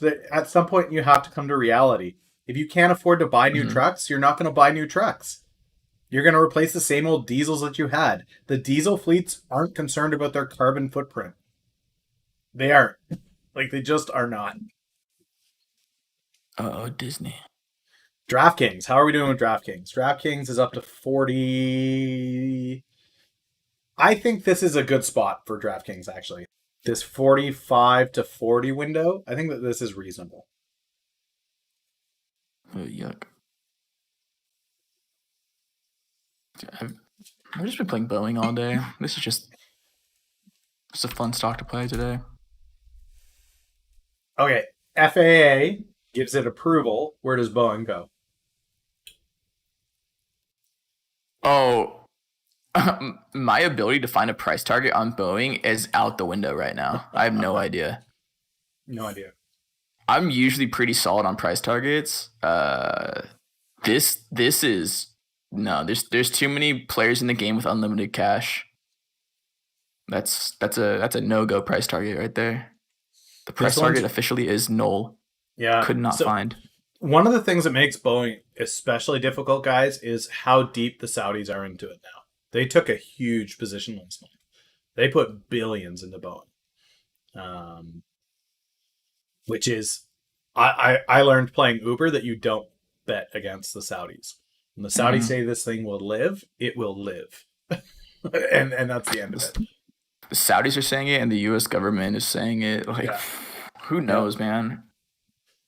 Meanwhile, they're getting sued. Meanwhile, they still haven't fixed their 737 Maxes. Like, I don't know. Yeah. Yeah. The stock is going up on news that they still do not have it. Airbus. Airbus is the Boeing of Europe. So really the question is, what are your thoughts on the EU? Anybody that knows me is my forecast on the EU is it's due for collapse in the next 5 years. So that's kind of my take on Airbus. Did you see, oh my God, what is it called? I forgot the acronym. Germany's press conference this morning? Yeah, 175 billion. Forecast. What? The announcement of $175 billion that they're going to pump in? Yeah. Yeah, I saw it. And then everyone's saying, like, everyone's like, what about the EU? Like, what are you guys doing about the EU? And like, how are you going to match this with the EU? And the EU was like, well, we're okay. Yeah, how about Greece? Let's talk about Greece. Let's not talk about Greece, right? Is there going to be more Captain America movies? Yes, but it's going to be starring, what's the guy's name? What's the actor's name? The guy that played Falcon. Whoever played the Falcon, that actor. he will be Captain America moving forward. I actually wasn't a huge fan of a lot of the Captain America movies. I like the first one. I really like Tommy Lee Jones when they cast him as the general. I like Stanley Tucci. He was fantastic as the scientist. Sharon Carter was well cast. I was never a huge fan of Chris Evans.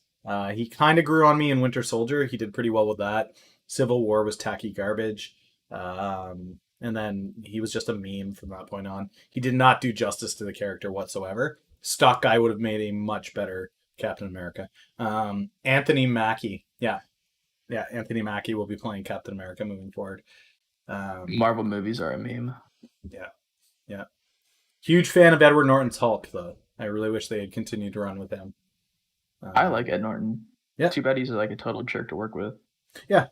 And I mean, he actually wanted to do the right thing with the Hulk, which was not to make the entire movie about Hulk smashing things, but to show that the entire character's strength is on the struggle between him being a regular dude that wants to live a regular life and this terrible thing that breaks loose. Like it's supposed to be a modern day Jekyll and Hyde, and instead, I mean, you all saw the last Avengers movie. I don't even know what that was. It just it was bad. Whatever it was just bad. But that being said, there's a large pipeline of Marvel movies coming, so Q4, Q1 should be interesting. Yeah, money coming. Mulan coming. The next Thor movie's coming. Doctor Strange is coming. Shang-Chi's coming. They've got Marvel series coming to Disney Plus. Marvel will be a moneymaker. It's not, and hear me when I say, guys, remember the forecast was I see Disney down at 110 before I see it back up at 130. So it's going to take some time. That's just me, though. I could be completely wrong. I haven't been really lately. But I could be. Who knows? I'm due. You have been on a roll this last like 4 months. Did you see the breakdown that I did earlier today where I set the price targets on where the portfolio is supposed to be and where it's going? I did not. All right. You know I don't follow your bio plays. So I follow them in spirit.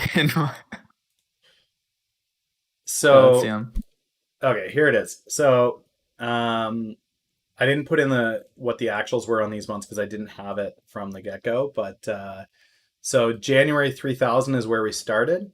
This is at a rate of 30% a month to get me to 50 grand by the end of the year, which was the target, right? So $3 grand in January. As of June, we're at 22.7. Nice. I'm currently 15 grand ahead of target.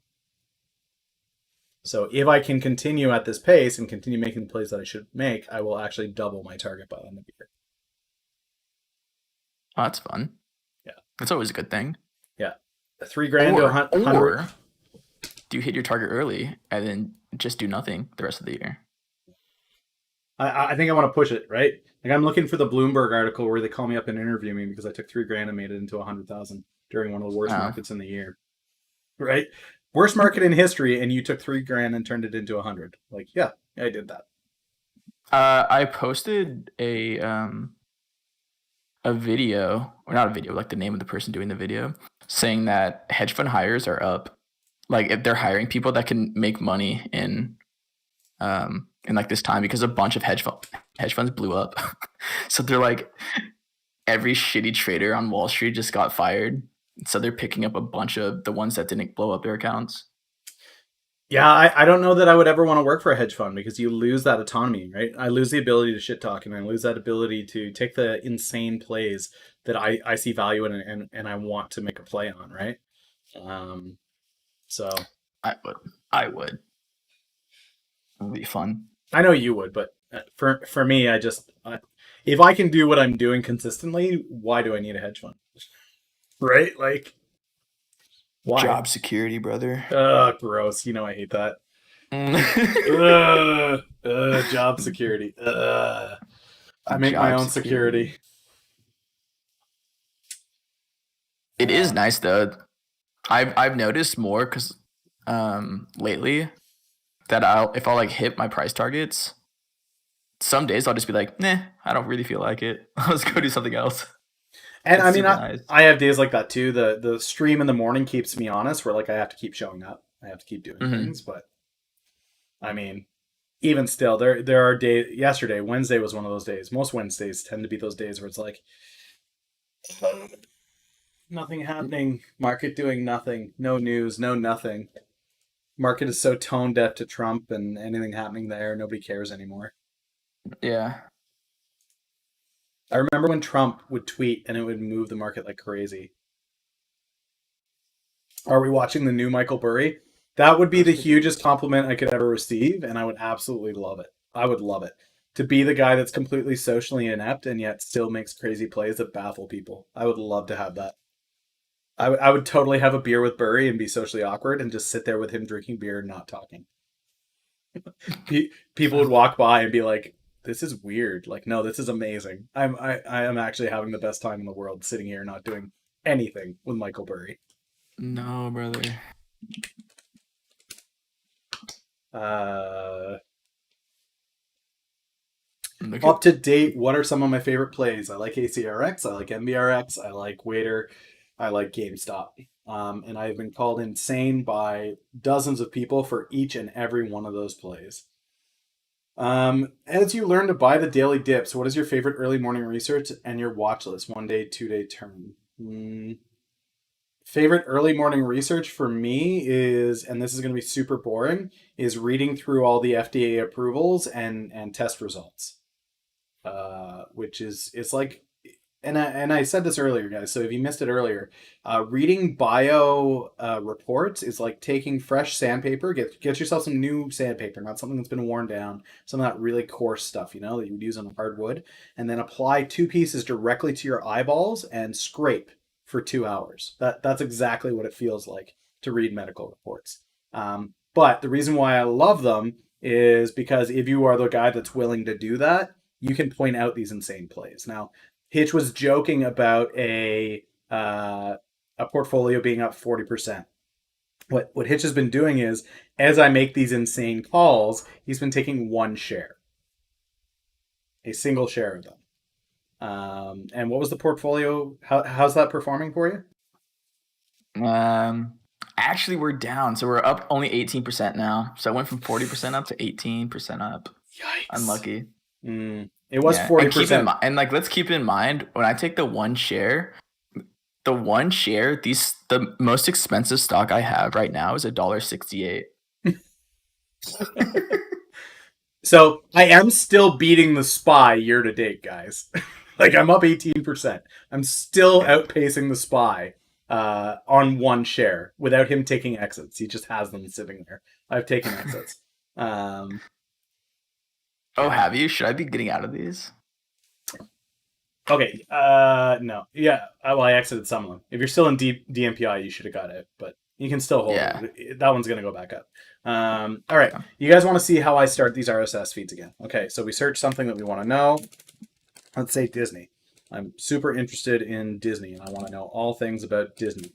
So Can I brag real quick? Yep. Boeing. Yeah, Boeing. Oh, let's go, dude. Sorry.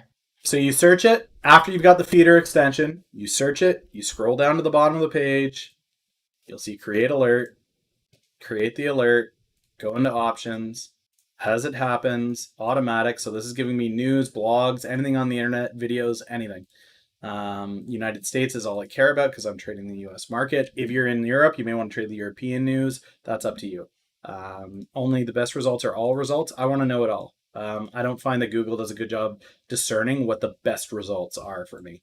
Sometimes it's the outliers. You create it as an RSS feed instead of emailing it to yourself. You'll see this come up if you've got the feeder extension. Simply subscribe. And then when you go into your list, fit feed, when you go into your list from feeder, what you'll see now is Disney down at the bottom here. And so any news that comes in on Disney comes directly into that. I'm going to delete this so I don't get bombarded with everything Disney, but yeah, that's how it works. It's pretty simple. But it's a huge tool that prevents me from having to Google all day long. Do you get multiple of the same articles when you do that? Nope. I never get a repeat. I can get similar articles, so if like a press release goes out and there's a whole bunch of different sites that pick up the press release. You can get overlaps on that, but they're changed slightly from site to site. But usually you can spot it in the title if they're going to be Right. similar in any way. So, but the reality is this saves me hours of time popping into searches and watching feeds. I can just have it automatically pop to my extension, and that's all that I need. So, especially in the bio industry, you want a constant update of like what's going on, what are we looking at, what are we doing. I imagine most industries actually want that, but bio especially. If you get news that a test has failed, you want to know ASAP. Right away. Yeah. So Peter, I want to do something against my goodwill. The chairman of Nikola, the executive chairman, was on Squawk on the Street for CNBC at 9:12 or 12:12, I guess, for you. Yep, I know. Did you watch it? No, but I saw Kramer talking about it this morning, and him saying, "Yeah, we're gonna have him on. We're gonna talk about it. We're gonna have people do their due diligence." And Kramer said that he likes Nikola, which for me is just confirmation of I don't like Nikola. Like Kramer says, Kramer says likes a lot it. of things. Yeah, Kramer likes it. I definitely don't like it. This is where you get your degeneracy injection. 61960 DraftKings. Did Kramer pump it? I don't think he pumped it. He said he liked it, but people would have to do their own research on it, which is a huge red flag because that's saying like somebody paid to be on my show and I don't want to shit talk them, but at the same time, I really don't like what I'm seeing, so don't just buy in because they're on the show. It's like the worst recommendation you could get from Jim Kramer. Gonzalez, unlike Stocky, I don't pull up options plays. I'm a long equity trader, so I don't break down options like that. I can look at DraftKings for movement and give you a 12-month estimate because that's what any analyst will give you because that way you have to set your own entries and exits and do your own due diligence. So DraftKings, I like exactly where it is in 12 months, 40 to 44. What's their ticker? DKing. I've not looked at this at all. Yeah, DKNG. Honestly, guys, this is esports. Oh, you're memeing. Okay, all good. Yeah, so DraftKings for me, the big pull for me on DraftKings is esports.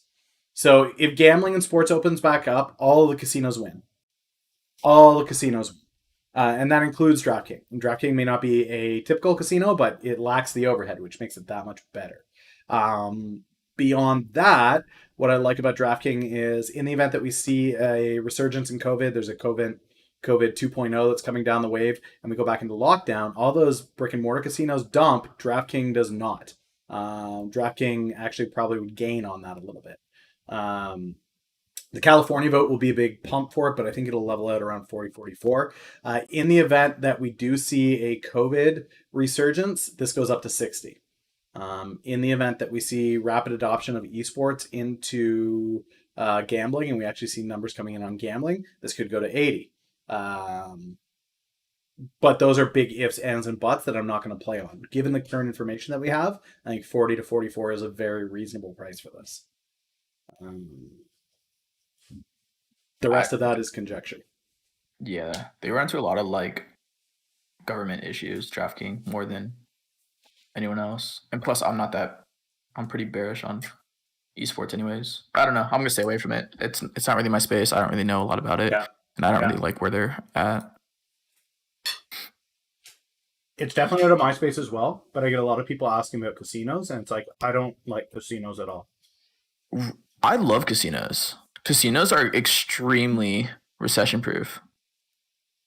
Same with alcohol. Recession-proof? Oh, recession-proof. I was like, they're not epidemic-proof, though. Like, and that's... I mean, nothing's epidemic-proof. Oh, really? I mean, not depending on how bad the epidemic is, yeah. Tell that to Waiter. Tell that to GameStop. Where's your GameStop at? No way. It's doing well. How well? I'm up 550 on it. Okay, well, it hasn't broken out of its channel yet. All right, let's calm down a little bit. Earnings is next week. I can't imagine it's going to go too well for them. Really? Want to put a wager on it? When did you buy that at? I've got an average on it of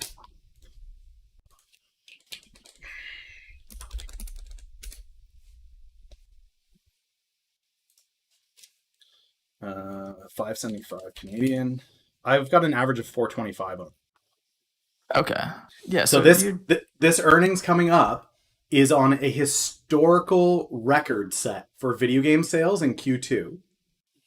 Tell me how much GameStop's online sales were up. This is curbside pickup and online over Q2. They've already reported what the online sales numbers were. 30%. 1,500%. Coming from what? 1,500% of 10 sales is not. Sure. They only did 10 sales on $2 billion in the previous quarter. I'm just saying, I know a lot of gamers. Yeah, no, you're playing it the wrong way. I've never in the last year said, yeah, let's go to GameStop to pick something up. Or, yeah, I'm going to buy this on GameStop. Yeah. And you're allowing your personal bias to cloud the data. So, seeing as I was in that space for a long time, yes. Yeah, you're allowing your personal bias to cloud the data. So look at the data here, okay?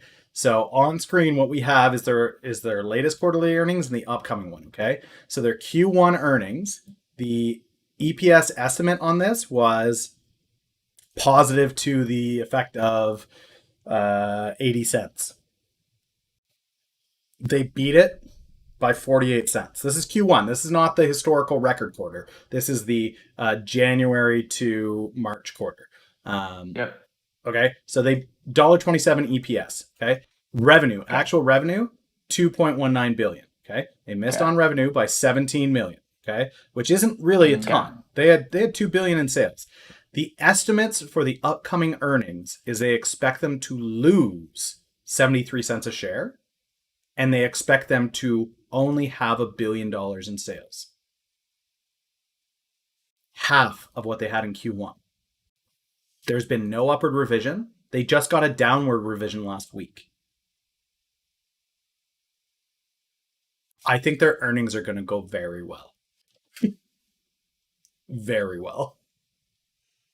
I just think they're getting absolutely slammed by like everyone's saying like not for the real gamers, the PC gamers. Well, like even there's PlayStation Network now. There's Microsoft Store that you can just buy a game from your console. Yep. I don't know. I think this space in the industry is dead. I will be very happy for you if this works out. You and Burry can go right ahead. And again, like, so for me, guys, this play is not, I'm not betting on the industry. I'm not betting on, will GameStop be here 5 years from now? I'm betting on into earnings. And I got in a month ago. I got in before this thing was showing any positive movement whatsoever. Okay. I got in a month ago. Into earnings here, I see potential. I think it's going to spike out of earnings here, and then I'm going to pull out just like everybody is on their win. They're going to come out of it, and then it's going to go back down, and I'm going to look for a re-entry position headed into Q4 because everybody's still going to go to their stores and buy the consoles because everybody everywhere sells out of the consoles. So out at the peak on this earnings, buy back in when it dips on the way down, and then re-enter for another position heading into Q4 numbers, get back out in Q2, and then I probably won't touch GameStop again. That's the play. It's not on the condition of GameStop on a 5-year or 10-year basis. This is trading quarter by quarter. So this is even tighter than normally what I normally trade. I normally trade 6 to 12, 18 months out. This is tighter than that. This is quarter to quarter play. Which for some of you is probably boring as hell because you guys are options traders that trade on the tick. But for me, this is pretty fast. I'm playing fast and loose on this one. Yeah, I tried doing the option trading thing, playing on the tick, and Millennial was with me pretty much that entire journey. It's just, it's so inconsistent, man. Yep. And I have a lot of people asking too, boring. like, why don't you play options? Why don't you play it that way? And my response every single time is, why would I? Look at what I'm doing with long equity. Show me an options portfolio that's performing at the same level as my long equity. You probably can't. True. Not consistently. Not over a period of 6 months. You may be able to show me one awesome options play that you had, but I know that over the period of the next 6 months, you're going to whittle that down to nothing again, waiting for the big hit that doesn't come. Amazon's buying airlines. Costco, brother. No, no. Amazon's buying a mobile phone? What? Yeah, I thought they stopped that. No. I thought Reportedly, production stopped on that. 4 hours ago, this news on Twitter right here. Amazon reportedly in talks to buy $2 billion stake in this Indian mobile company. Is it BlackBerry? It's not BlackBerry, but BlackBerry's super important to this. Super important to this. Did you see? People laugh. People laugh when I say BlackBerry. They do. But check it. Check BlackBerry. Check it. Oh god. Check. You know what you should check? You should check Costco. Check Costco. Costco's boring. It trades the same window over and over and over again. Yeah, easy Okay. money. I was talking BlackBerry around this $5 one. I wasn't talking about it when it was way down at the bottom here at $4. I was talking about it when it was at the $5 line on the Jedi contract. Oh, no, the Jedi contract was back in March. So somewhere in March here. And I saw BlackBerry up at around, oh, I'm on the Canadian ticker. You guys are looking at this going, wow, it's up to $7 already? No, hold on. So when it was down here around the $4 mark, it's up to $5.50. If you got in March, it has gone up 25+%.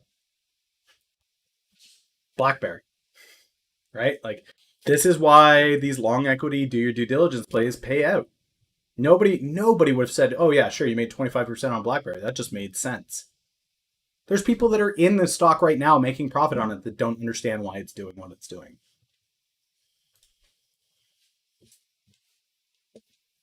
True. Most people didn't know BlackBerry still exists. That's true. What turned my account from 3K to 20K? Wader was a big part of that, but I've had pretty consistent wins over and over and over. DMPI was a win for me. Wader was a win for me. I mean, my historical orders here. This is the last 60 days. So I'm fairly busy in this space. Space was a win for me. Yeah, buddy. VBIV was a win for me. MBRX will be a win. It's not yet. Onsi was a win for me. 247 to $3.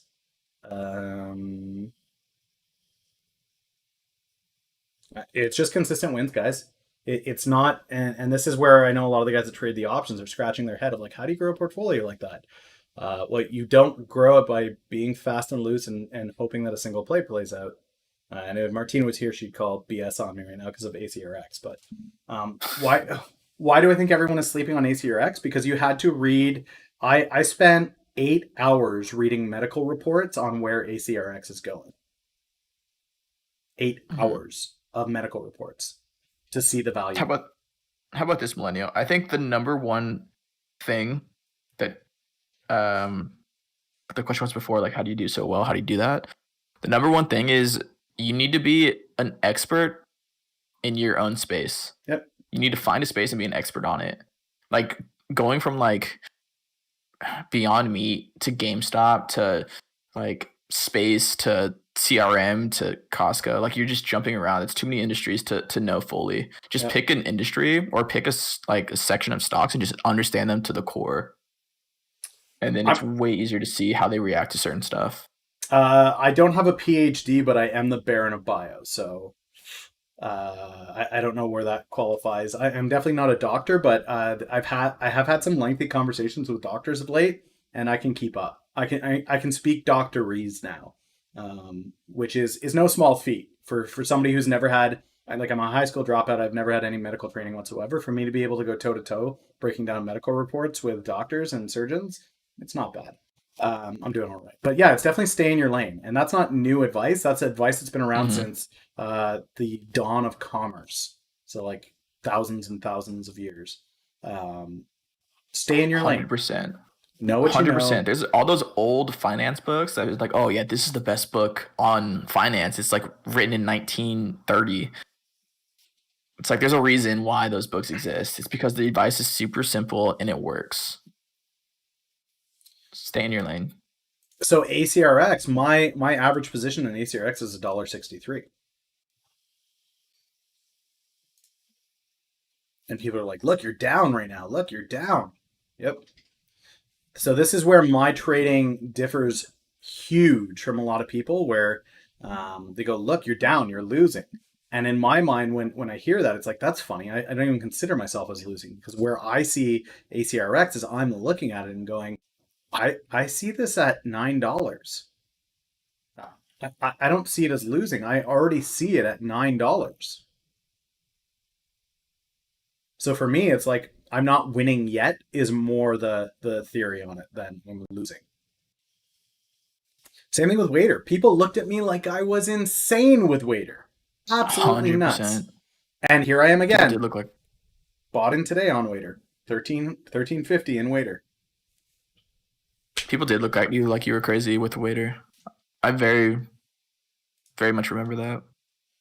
Why would you get into Waiter when you can just play Uber? Well, for several I looked at you reasons. crazy. I'll be honest. I thought you were nuts. And My one share is doing great. yeah, wait until August. Wait until August. Waiter is going to be a beast. An absolute beast. Waiter already reported that April for them, they did more sales in April than the entire Q1. Wow, really? Yeah. Yeah. That's cool. So with Waiter, guys, the price target that I had set was on the initial news. I expected it to go from where it was at. We got in around this $1.30, $1.40, $1.30. Yeah, somewhere around here. No, it was after this first big jump. So Waiter jumped like this and then came back down to earth, and people were like, "Oh, it's not legit." I got in somewhere around here.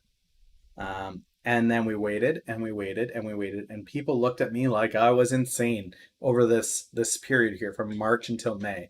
And then people went, "Oh wait, maybe there's something to this play," and it shot up to 324. Now I got out at 3. I didn't get out at the top of the candle, but I tell you, I did all right. Right? Like I doubled up on that, and I told myself if it dropped back down to 2, I would get in on it, and it didn't look like it was going to do it. So I haven't done anything with this for a while, but an alert pinged off this morning that it was on a decline. It dropped down to that $2 mark, and I followed through. Why? Because if their next earnings comes anywhere close to what I think it's going to do, I think this thing goes up to $6. Fun. Yeah, I honestly think it goes up to $6. And yeah, the protests aren't doing anything to stop this, right? Protests are driving people to use delivery. Curfews, lockdowns, riots, protests. People don't want to go outside, especially not for a Big Mac. Ain't nobody going out in Atlanta right now for a Big Mac after 7 o'clock, right? Nobody. What do I use for my alerts? Yeah, I just use the advanced dashboard for my alerts. It's pretty easy. There's one set for, so like I just go in here, I pick the line that I want, and I'll set an alert. And now there's an alert in there for $6 when it crosses it. Disney's still collapsing. So this is one of the things, guys, when you're looking at stocks on the daily, we use terms like collapsing and falling, and look at it take off, and it's going to the moon. But in reality, it's not doing much of anything. Okay. So it's funny Still because up for the day. Yeah. when you zoom in on a stock, I could zoom in. Let me zoom into this thing at one day on the tick. Okay. Here's one day on the tick. Like, holy cow, look at how volatile this thing is. Look at it move. It's up, it's down. The volatility's huge on this. It's like, okay, great. But if I was to take an ant and put it under a microscope and look at it, I'd be like, damn, that ant is huge. But then what you need to do is pull it to 6 months. Is this really a big deal? Not really, right? You look at some of these days. Look at this day. Look at this day. Look at this day. Look at these jumps from here to here. That's a jump. This is nothing. So that's something to keep in mind, guys, when you're playing these stocks. It's mooning, right? Like it's ascending, and it's still inside that channel of 125 to 115 until they get news that matters. SPY is drilling right now, so that's another one. Drilling. It's blowing up. It's dying. It's imploding. I think it's like literally even. Look at the candle. Look at how tiny that is. You want to see a day when the SPY moved? Look at this thing. Look at the wick on this thing. Like that's movement. This is one day. The SPY went from 270. What was the high on this? I think I Open. remember that day. The high was 271 on this day, and the low was 248. That was the day where we were wondering if we're gonna hit the third stop, wasn't it? Yeah. I remember that. That was And then Papa Powell showed up. And then the next day was more of the same. And then we just had a whole bunch of days like that where it slowly declined. And every green day, people were hopeful that it would come back, and it didn't. And now here we are. And it did exactly what we said it was going to do, right? We said, okay, don't lose your mind over this. This is just COVID. And after COVID, we'll go back to where we were. Well, look at that. 300. Nobody's sweating it. And this is headed into an election season. Trump may be able to claim all-time highs on the SPY again. And this rise can in no way be attributed to Obama. No way. There is no way that you can say that this recovery is in any way the result of Obama policy. No way. This is completely going to be 100% Powell. Powell for president. Papa P for president. You know that Trump is going to get the love on this.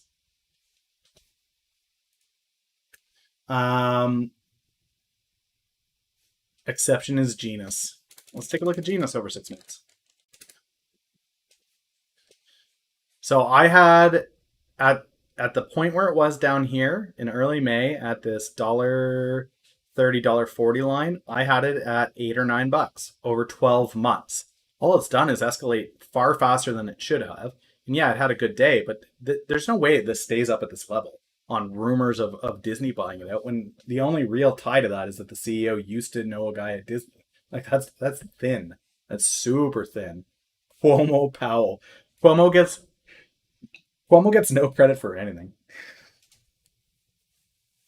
Cuomo gets no credit for anything other than burning New York to the ground. Dude. Yeah. I give him no credit. I'm gonna pop off. I'll let you finish up Cool. stream. I need to get food in me. Yeah. Later, bud. Later. Good catching up. Yep. Good luck with your plays. All that. Bye, chat. Enjoy the portfolio. It should perform for you.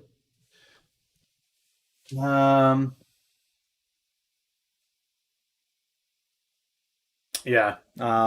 Trump's going to get the credit on the market for sure. Pepperidge Farm remembers the cults of March. Poor Pepperidge Farms. RIP.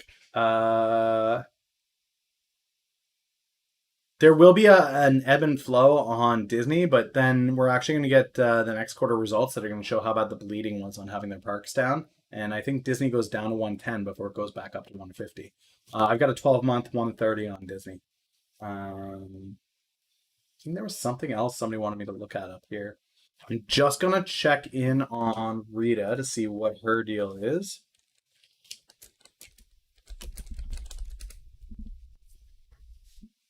So I know she had mentioned wanting to go live.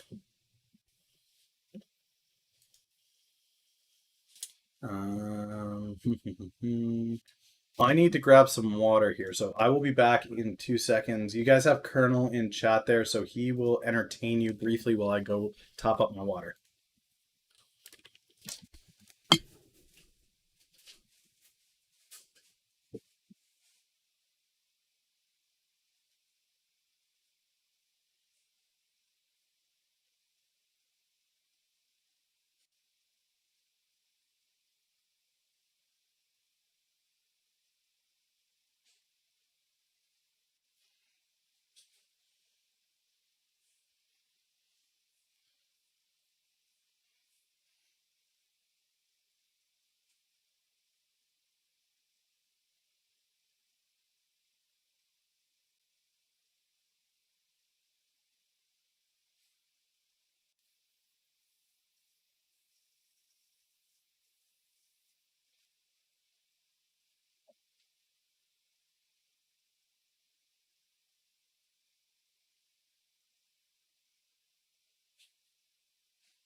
All right, we're back at it. Huge thank you again, guys, to everybody that's following, subscribing. I do appreciate that in a big way. It means a lot.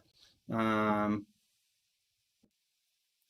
I do greatly appreciate that. As soon as I hear back from Martini that she's ready to go live, I am going to send you guys over to her. And Colonel Juggle.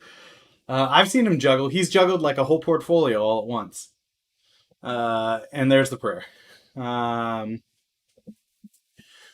Okay, what else are we looking at? Let's pull up stock twits and see if there's any crazy movement on anything. AAL is the hot stock of the day, and that's only up 24%. So there's no absolutely insane movement.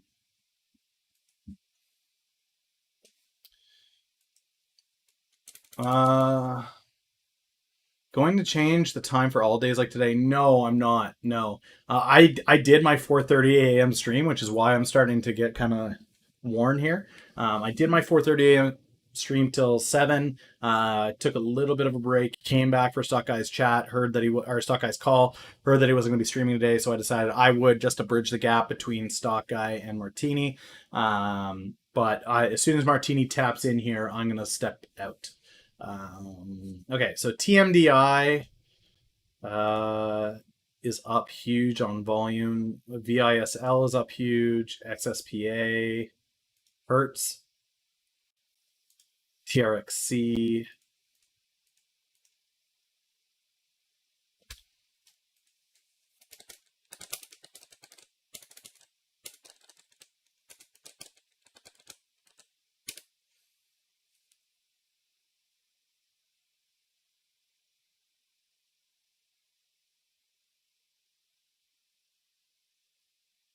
Did I do that wrong? Why isn't that? I thought I did that right.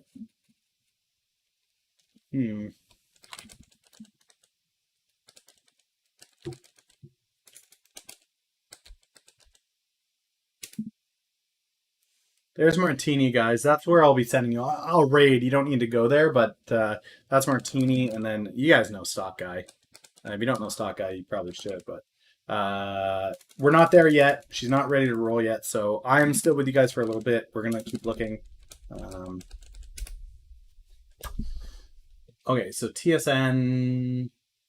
Just trying to see if there's anybody here that's really blowing my mind. And I don't see anybody super huge.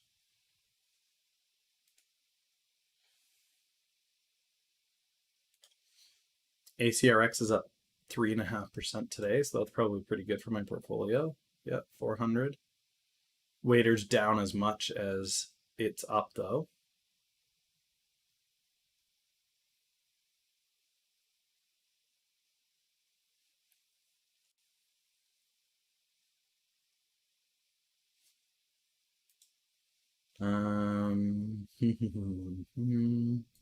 GameStop good. Disney I'll get rid of here. I don't want that on the watch list.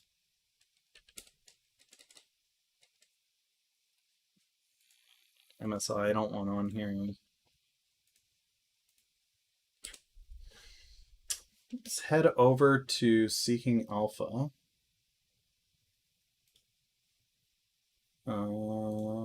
Let's head over to Seeking Alpha. See what the latest news is.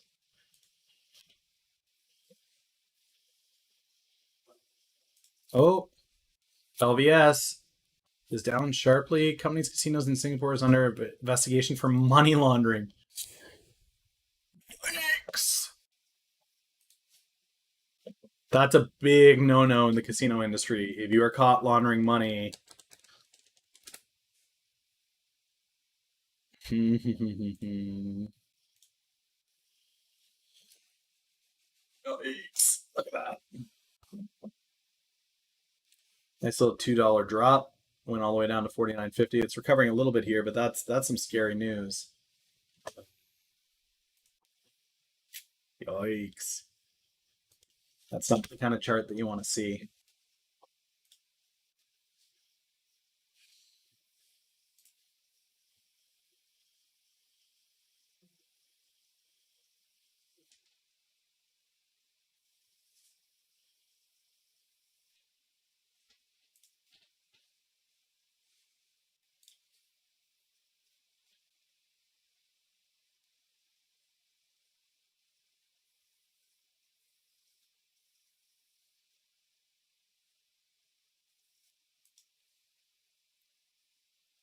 It's not new, but if you get caught doing it, that's a different thing, right? It's like doping in professional sports. Everybody does it pretty much, but if everybody does it, people know that it's happening. There's a whole culture behind it. Um, but it only matters if you get caught doing it, right? If you don't get caught, oh well. Um, it's kind of the same thing.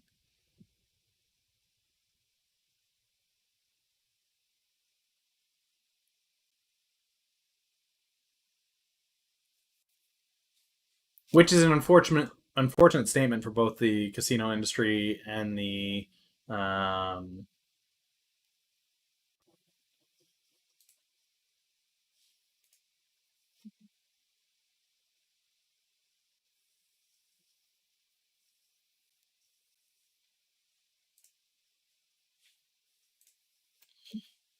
okay, what else do we have going on StockTwits here? Win is up. Of course, the other casino stocks are going to go up as a result of LVS going down. People are going to move. So Win and NGM are both up. CCL is up, so travel starting to recover. UAL, AAL. How is Hawaiian Air doing? The DMs leaked. I'm just not that important, guys. I really am not that important. I know a lot of people are like, this is such a huge deal. Oh no.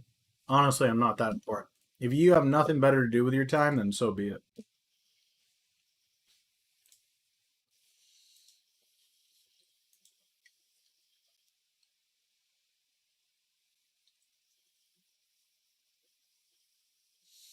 Talking about ISIS,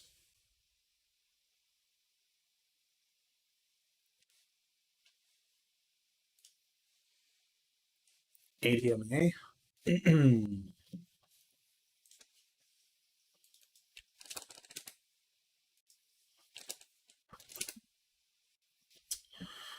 Yeah, that's some decent movement. ADMA, Adma Biologic.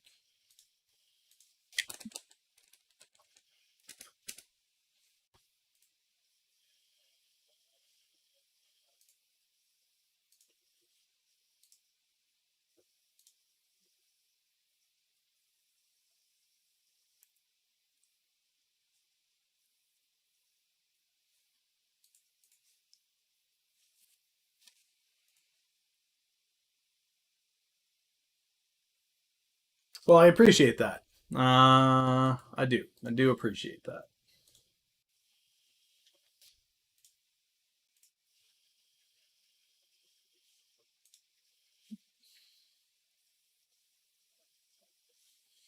Jeffries sees a rise on Adma to $8. Yep, this is another one. It's at $3 real time. But again, guys, go to the charts, take a look, go out 5 years. This thing used to be up at $10. Now it's down at 3. This is what happens to bio stocks that don't perform. Then it goes back up to $10, $9. Is that possible? Yes, but they have to perform. You have to see those results. Analysis on this is neutral. Current analysis, analysts strong, bullish, positive. How many analysts? 5 analysts on it. 13 days ago, a 12, a 6, and a 7. So I mean, there's room there. There's room there for sure.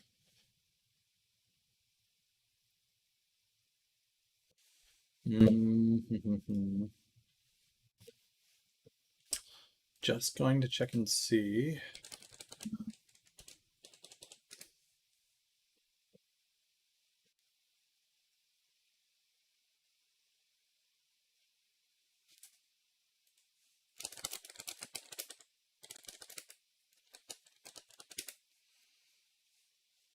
Rita's been live this whole time. All right, guys, it's that time. We are headed over to see Rita.